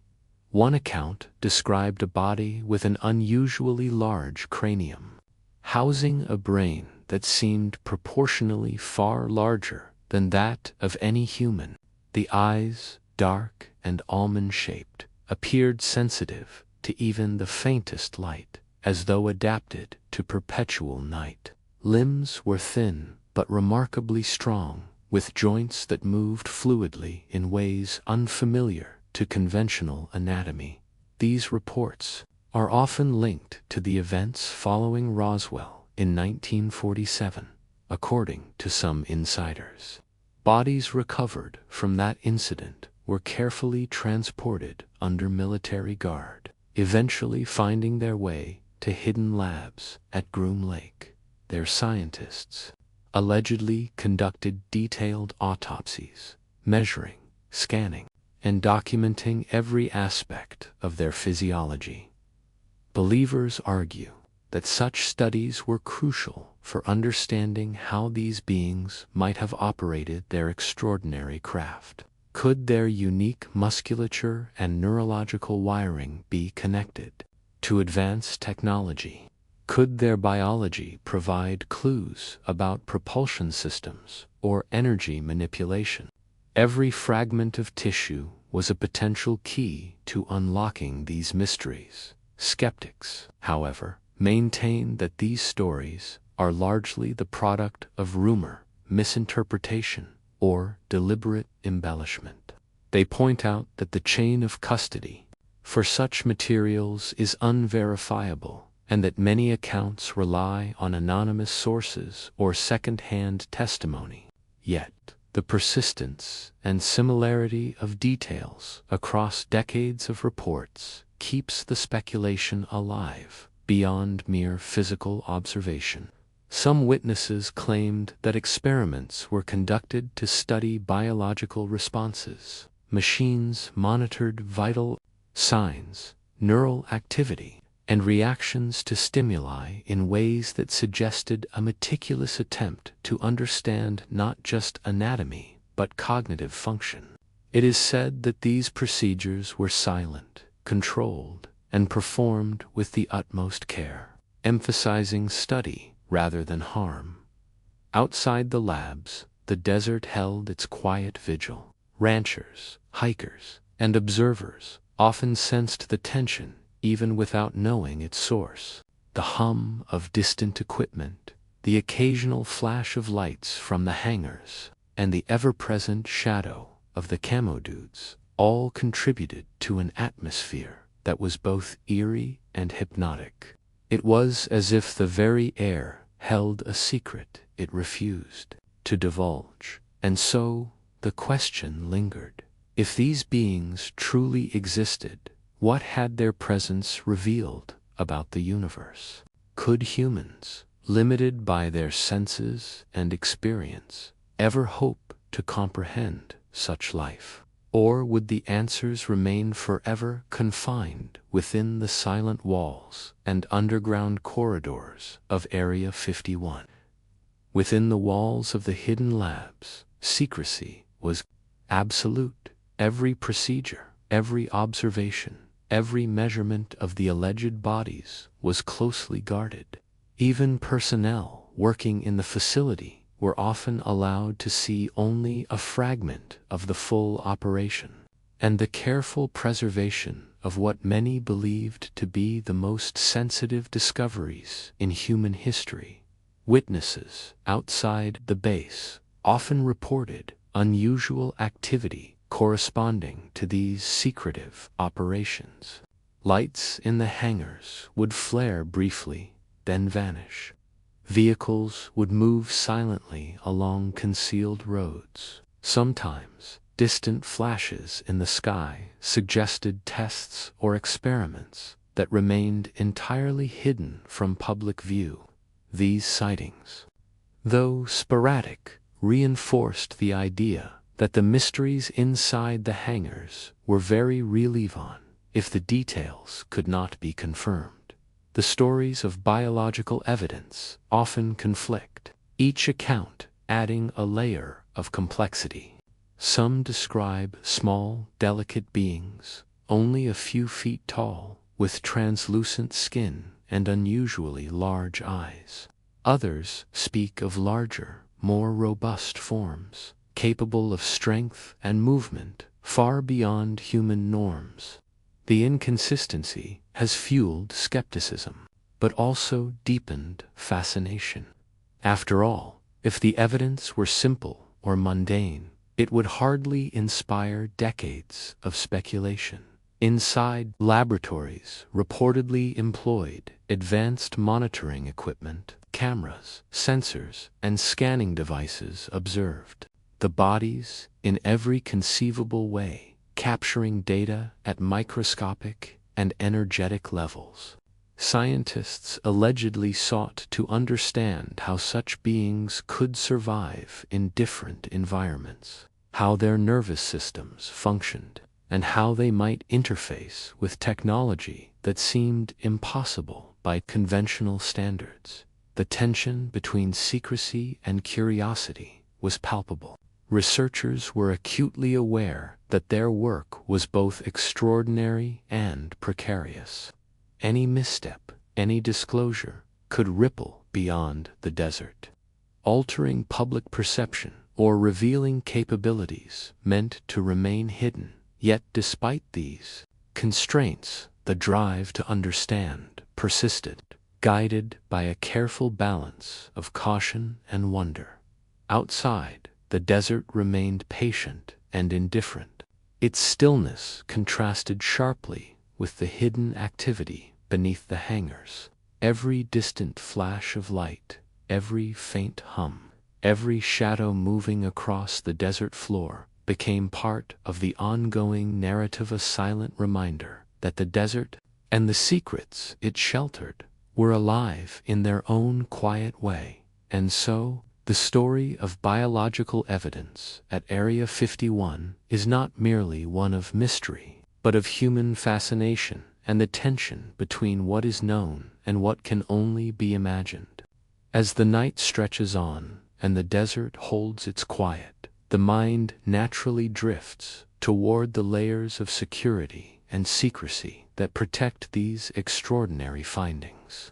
Next, we turn our attention fully to that security, the commodities, patrols, and mechanisms that maintain the silence of the desert, keeping watchers at a distance and secrets just out of reach.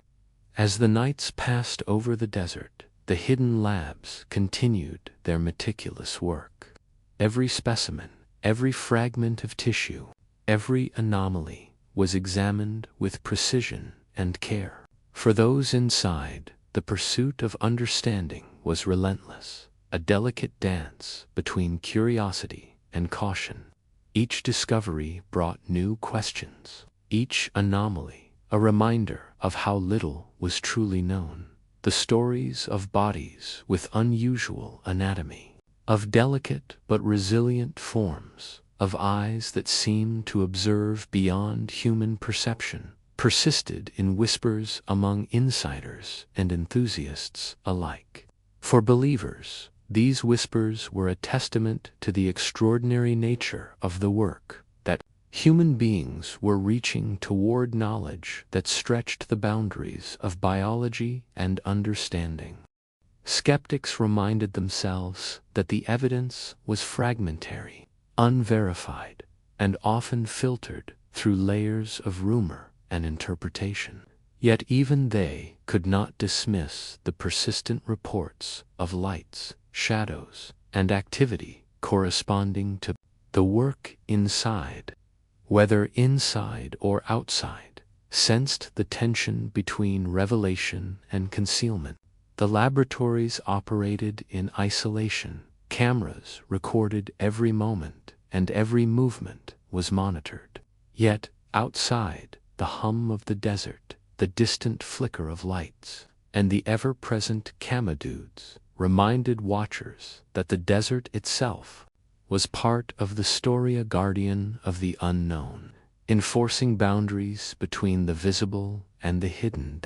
In the end, the alleged biological evidence serves as a bridge between the human and the extraordinary. It is a reminder that Area 51 is not merely a place of machines and technology, but also a place where the question of life, its origins, its diversity, its possibilities, has been explored in secret. The desert holds these secrets quietly, and those who look carefully may glimpse only fragments of the story.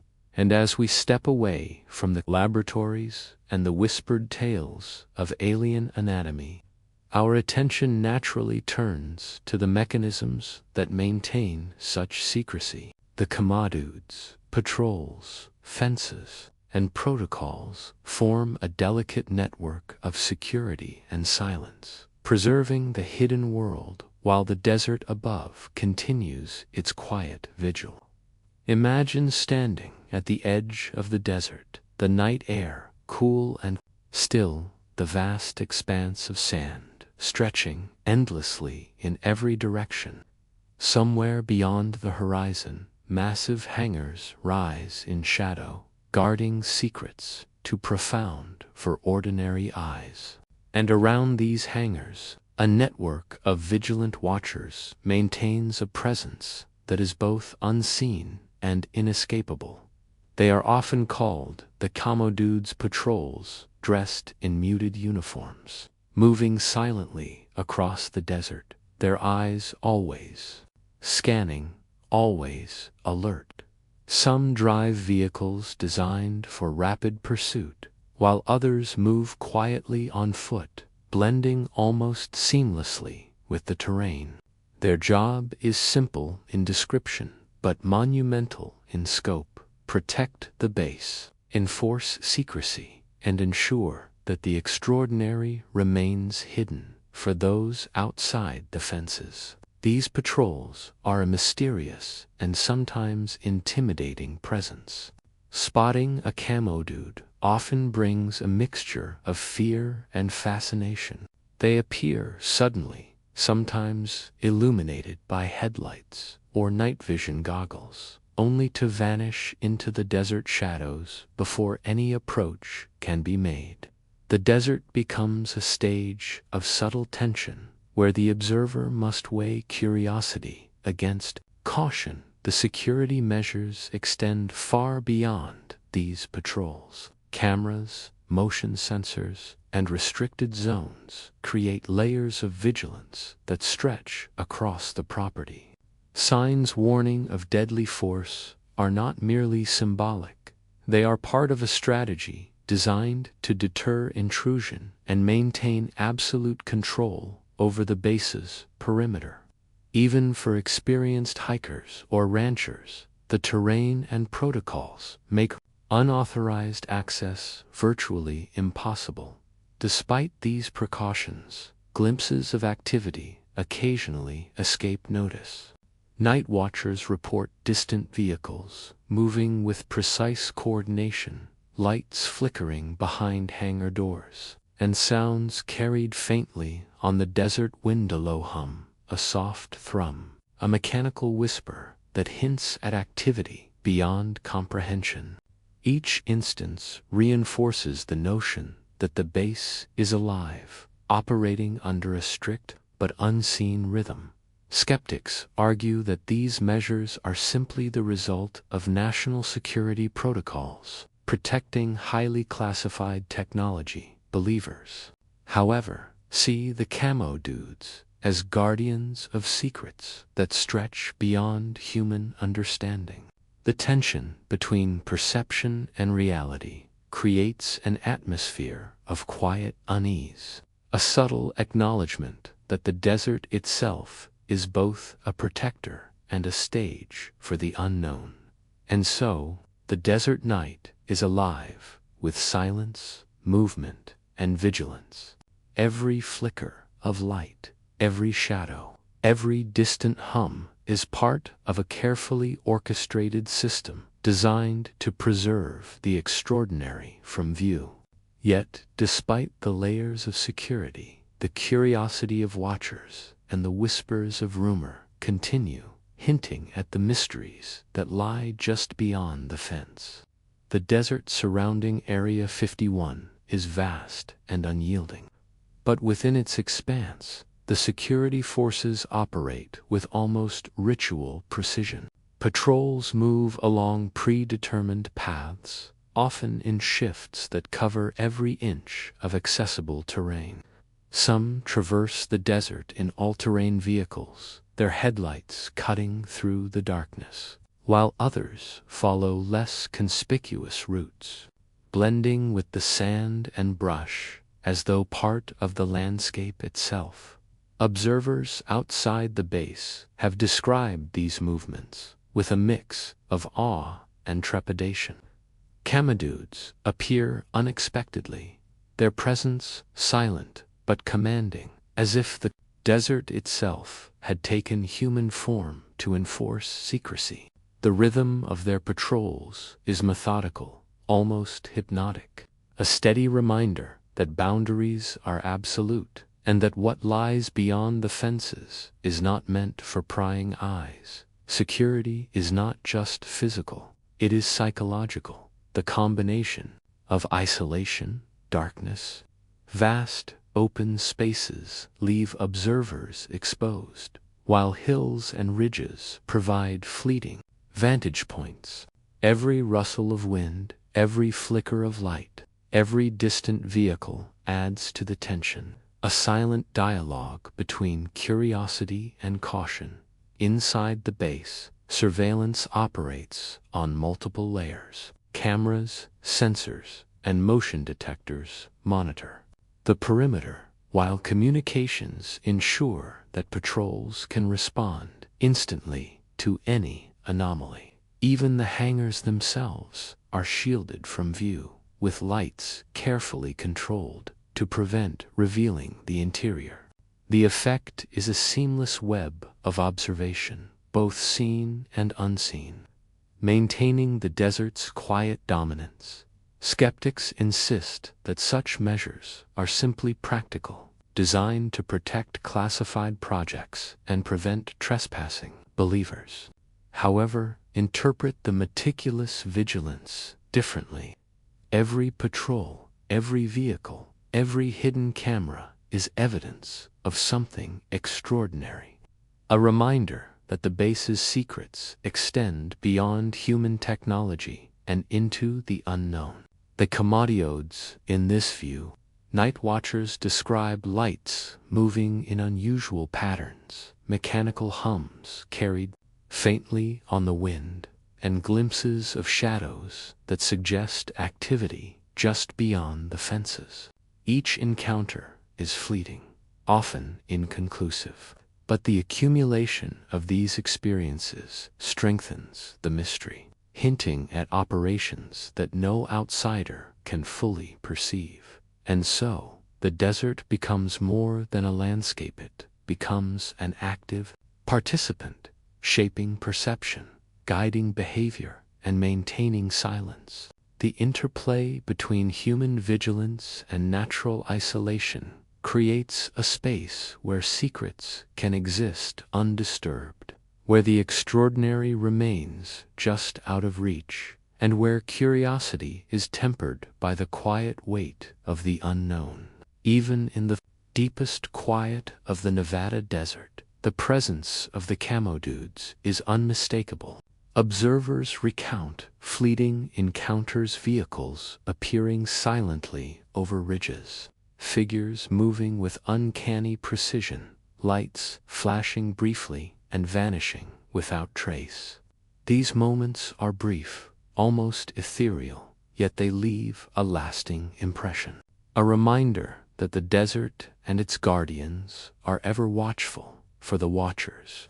These experiences are both thrilling and unsettling. There is an awareness that the area is heavily patrolled, that every ridge and valley may conceal vigilant eyes. The combination of isolation and observation heightens the senses. Every sound, every shadow, every distant glimmer of light, amplified in the mind's attention. Even the wind carries significance, whispering against the desert floor, playing with imagination and expectation alike. Inside the base, the emphasis on strict protocol remains absolute. Personnel operate under strict guidelines. Movement is coordinated, access is compartmentalized, and every step is calculated. Even minor deviations are corrected, and every operation is logged meticulously. The precision reflects the importance of secrecy, not merely for national security, but for the preservation of the extraordinary phenomena housed within the hangars. Skeptics argue that these encounters are no more than careful enforcement of classified projects, exaggerated by imagination and storytelling. Yet the consistency of reports from different times, angles, and observers adds a layer of intrigue. Whether it is the movement of lights, sudden flashes, or the silent glide of vehicles, these accounts contribute to the perception that the base is a living, conscious entity, guarding its mysteries with relentless dedication. Some sightings, particularly those of lights moving in unusual formations, suggest activity that defies conventional explanation. Triangular patterns, sudden accelerations, or hovering without apparent support have been reported by multiple witnesses over decades. Skeptics attribute these to experimental aircraft or optical illusions.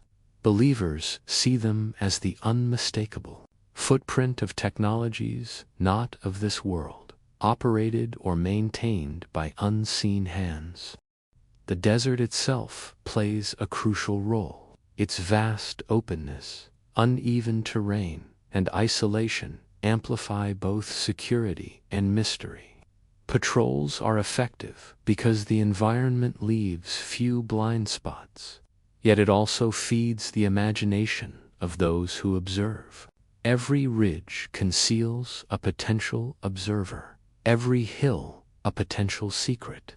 The interplay between nature and human vigilance ensures that the extraordinary remains both protected and tantalizingly visible in fragments. And so, the desert night continues, its quiet rhythm. Patrols glide silently, lights shimmer briefly, and the hum of unseen activity persists. Security and secrecy maintain the balance, allowing the hidden world to operate undisturbed, while curiosity remains alive, peeking at the edges, wondering what lies beyond the fences, waiting for the next glimpse of the extraordinary. As the night deepens, the desert holds its quiet like a guardian of secrets.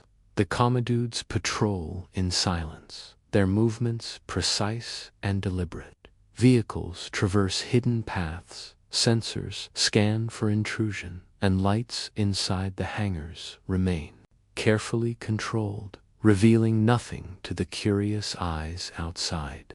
The rhythm of the base is steady, disciplined, and unbroken, a quiet sentinel over the mysteries it shelters. Observers know that every encounter, no matter how fleeting, is part of an intricate dance of vigilance. The desert amplifies sound and shadow, heightening awareness and imagination alike. A rustle of sand, a distant hum, a glimmer of light all take on heightened significance in the quiet of the night.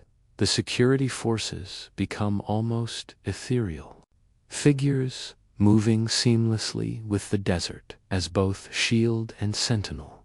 Skeptics view this as standard protocol, a necessary measure for protecting classified technology.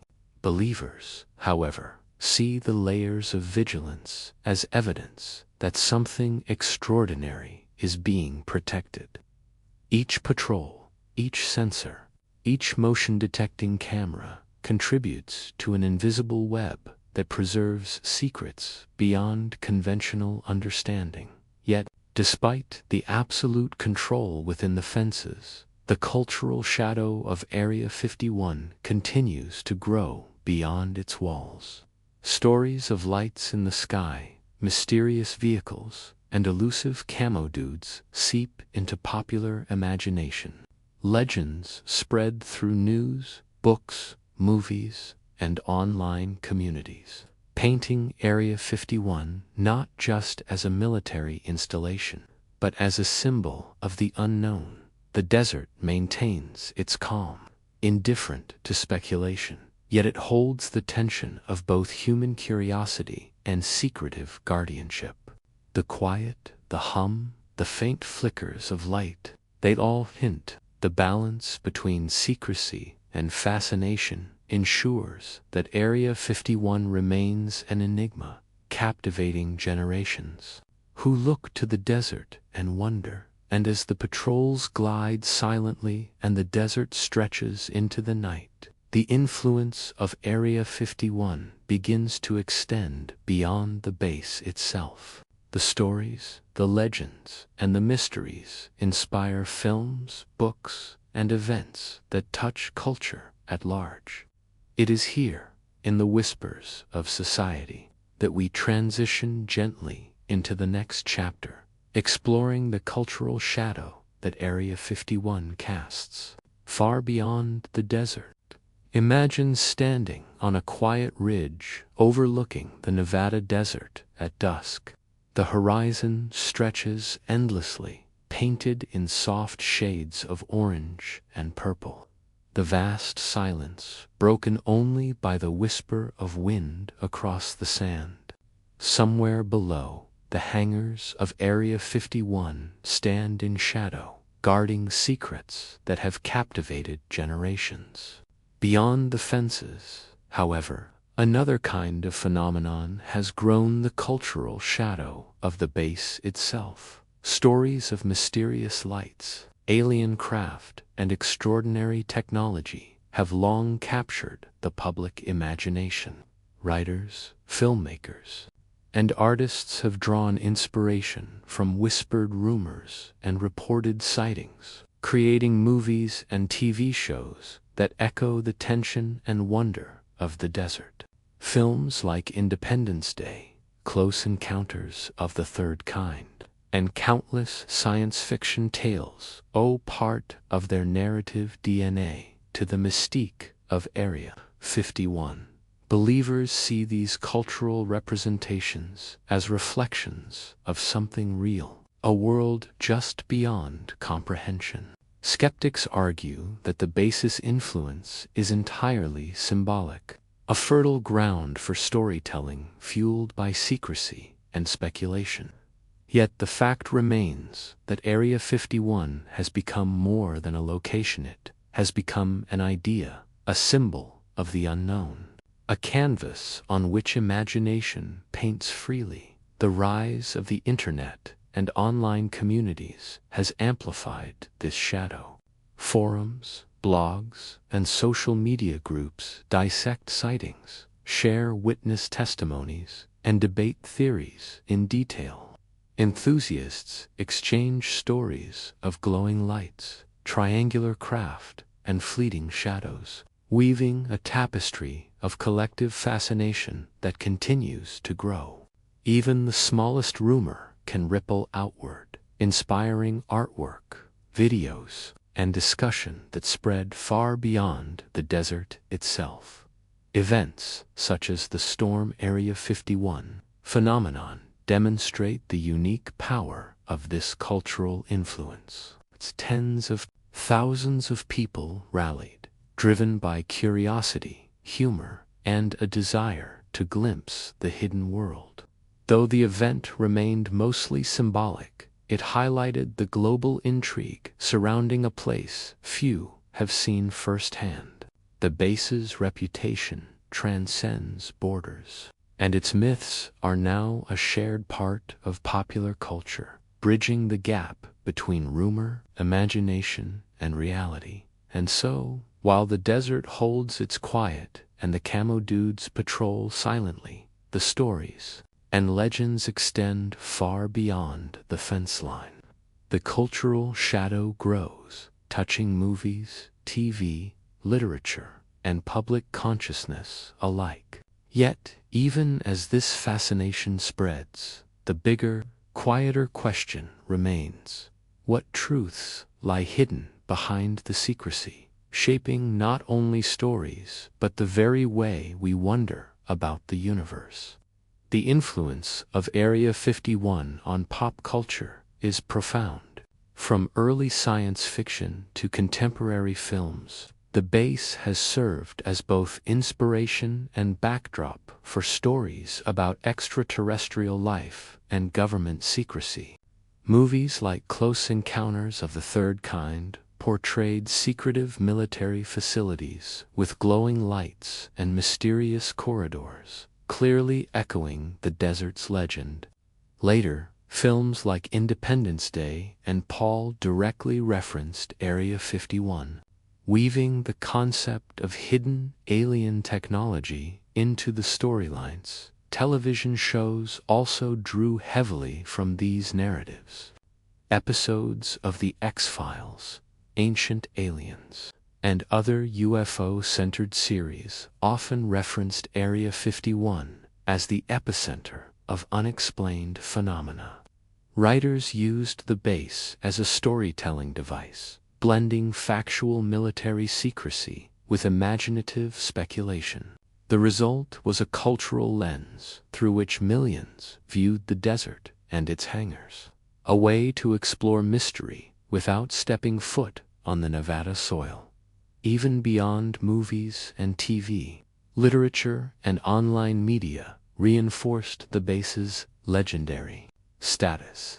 Books detailing alleged insider accounts, eyewitness reports, and conspiracy theories circulated widely, capturing the imagination of readers eager to glimpse the unknown.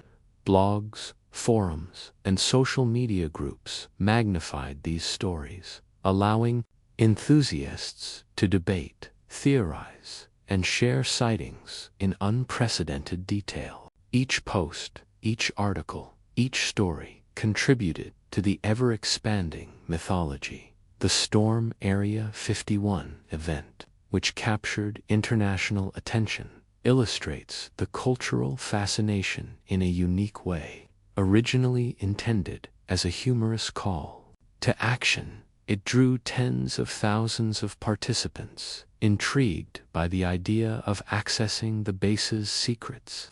While the event itself remained largely symbolic, the enthusiasm behind it reflected a deep, collective curiosity about the unknown. Memes, social media posts, and online debates turned the base into a global conversation, showing that the allure of mystery transcends geography. Believers often view this cultural phenomenon as proof that Area 51 touches something deeper in human imagination, a yearning to understand what lies beyond our perception. Skeptics suggest it is merely a reflection of our appetite for stories and entertainment. Yet the persistence of fascination, the layering of rumor and imagination, demonstrates the remarkable power of secrecy. The base, unseen by most, inspires exploration, discussion, and wonder in the minds of millions worldwide. And so, Area 51's influence extends far beyond the desert itself. The hangars may remain hidden, the commodudes vigilant, but the stories, movies, and online discussions keep the desert alive in collective consciousness. The boundary between reality and imagination blurs, leaving society to ponder not only what lies hidden in the Nevada sands, but also what it reveals about our own desire to explore the unknown. The allure of Area 51 is not confined to Nevada or the United States. Across the globe, stories of secretive hangars, mysterious lights, and camo dudes have captured imaginations. UFO enthusiasts from Europe, Asia, and beyond follow sightings, analyze videos, and debate theories. The base has become a universal symbol of the unknown, a nexus where curiosity, speculation, and storytelling converge. Online communities have played a critical role in spreading this fascination. Forums dedicated to UFO sightings, government, secrecy, and alien technology provide platforms where believers share testimonies, discuss declassified documents, and speculate about hidden experiments. Even skeptics participate, often analyzing claims, checking for inconsistencies, or offering alternative explanations. This constant dialogue keeps the mystery alive and ensures that Area 51 remains a topic of discussion decades after its earliest rumors. Conspiracy culture, in particular, thrives on the base's mystique. Books and documentaries often present theories that tie Area 51 to Roswell, alien autopsies, reverse-engineered spacecraft, and even time travel experiments. While the evidence is elusive and often anecdotal, the persistence of these narratives illustrates how secrecy fuels imagination. The less the public knows, the more stories fill the void.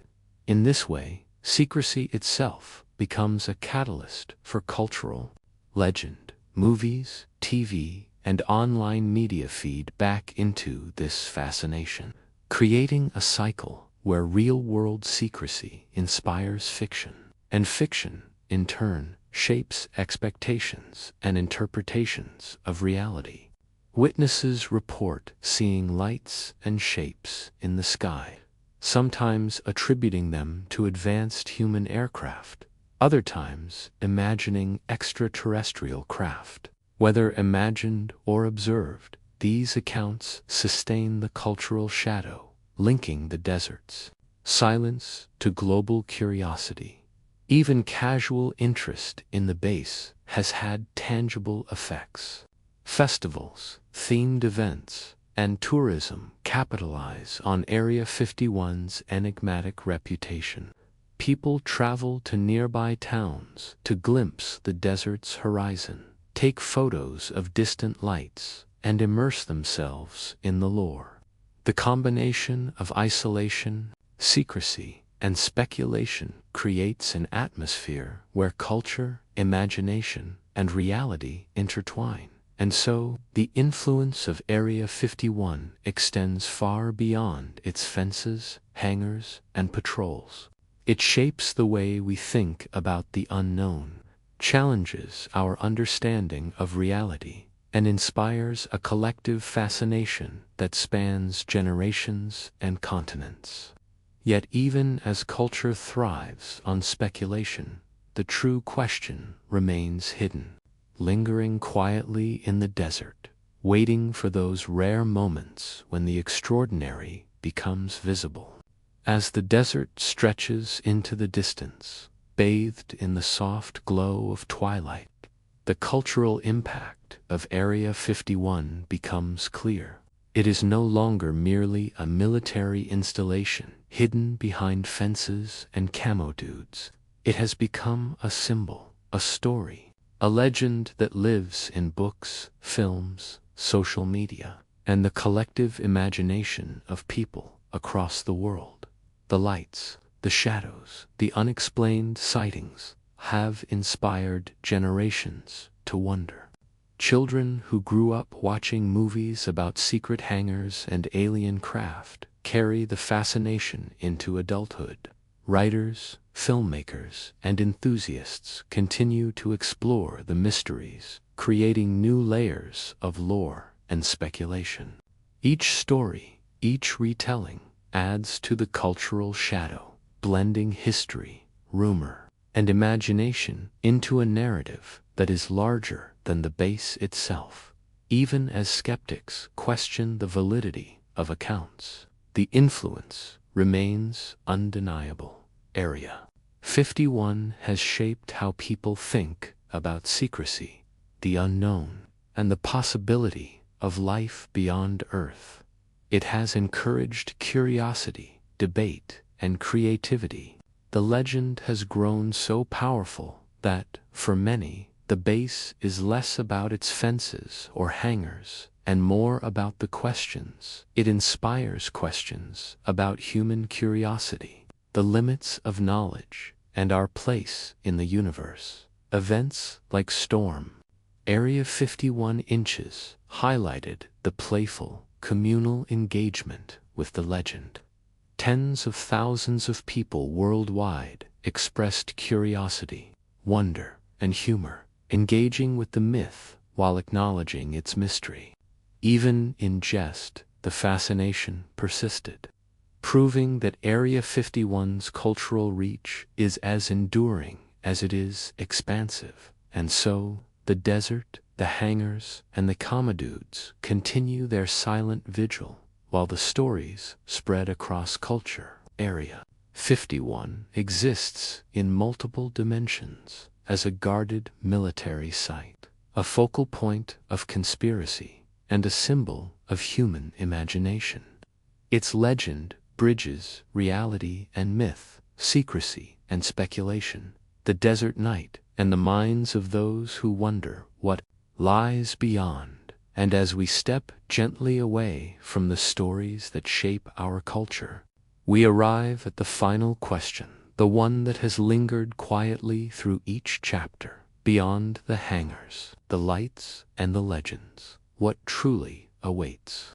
It is here, in the silent desert and the quiet of the mind, that we consider the bigger question. Imagine standing alone on the edge of the Nevada desert, the night sky stretched overhead like a velvet canvas, dotted with countless stars. The air is cool and still, carrying the scent of sagebrush and distant earth.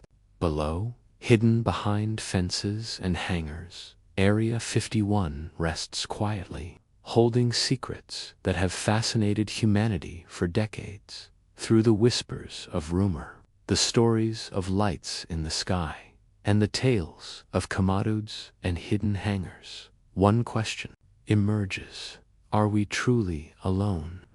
This question is both simple and profound, stretching from the sands of Nevada to the far reaches of the cosmos.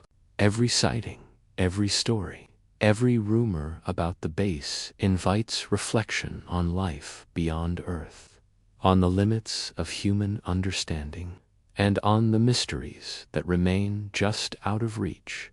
Believers see Area 51 as a focal point for the unknown, a place where extraterrestrial visitors and advanced technology converge. Skeptics view it as a symbol of secrecy, human ingenuity, and the power of imagination. Yet both perspectives converge in one truth: the base inspires wonder. It reminds us that there is always more to explore, more to question, and more to imagine. The desert itself becomes a mirror for reflection, its vast emptiness, the silence that stretches for miles, and the distant glimmer of lights create a space for thought. Here, amid the sand and stars, the mind drifts naturally from curiosity to contemplation, from observation to philosophical reflection. Area 51, in this sense, is more than a place, it is a question about life, the universe, and our place within it. Even the stories themselves of alien craft, autopsies, secret experiments, and advanced technology carry meaning beyond their literal truth. They are a testament to humanity's need to explore the unknown, to imagine the extraordinary, and to seek understanding in a world filled with mystery. Each story, each legend, each whisper is a gentle invitation to wonder, to reflect, and to consider the bigger questions that lie just beyond our perception. And so, as we gaze into the quiet desert night and the endless sky above, the mind begins to ponder: if not here, then where? If not now, then when? And if not by us, then by whom or what?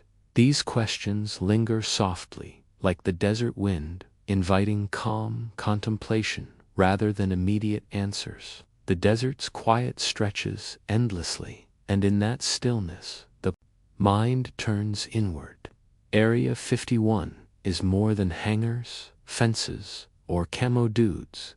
It is a symbol of the unknown.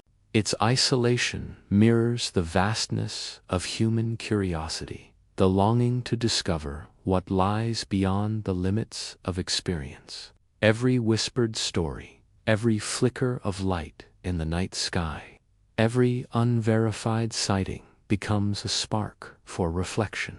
Human beings are naturally drawn to mysteries. The secrecy surrounding Area 51 magnifies that attraction, creating a space where imagination and reality intertwine. We wonder not only about the technology hidden inside the hangars, but about what it signifies about life, intelligence, and existence beyond our own understanding. The desert becomes a canvas upon which questions are painted, each brushstroke a gentle invitation to explore the boundaries of possibility. Even skeptics cannot escape this allure. The desert, the isolation, and the persistent whispers of unusual activity evoke contemplation. What would it mean if these stories were true? What would it mean if the extraordinary is real but hidden just beyond our perception? The human mind naturally fills in the gaps, creating visions, ideas, and possibilities that extend beyond what can be confirmed.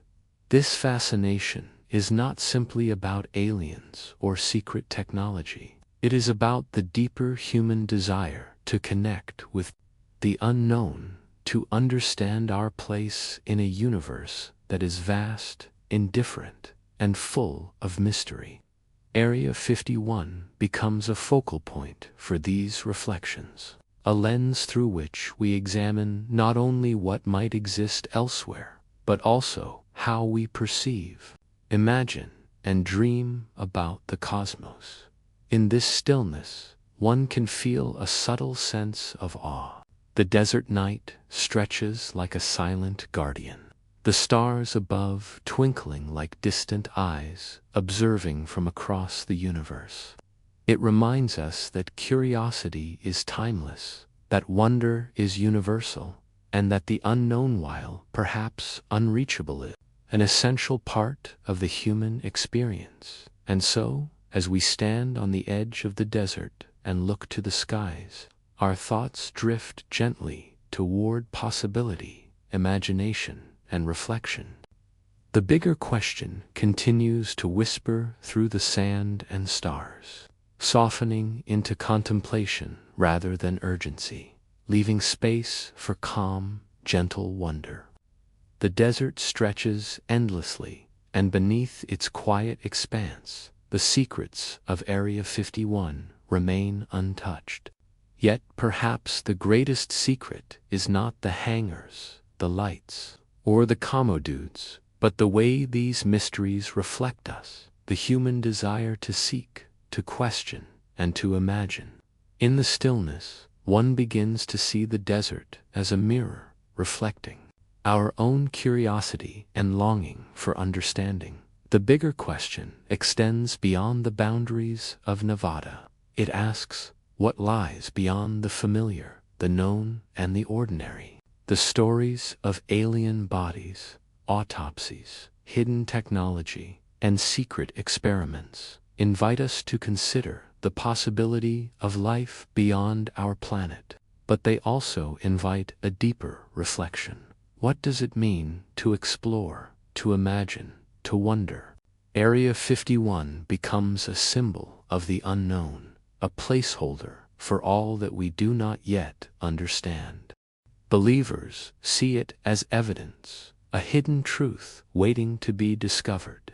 Skeptics see it as legend, a story born from secrecy and imagination. Yet both perspectives converge in a shared experience. The sense of awe, the allure of the unknown, transcends proof or skepticism.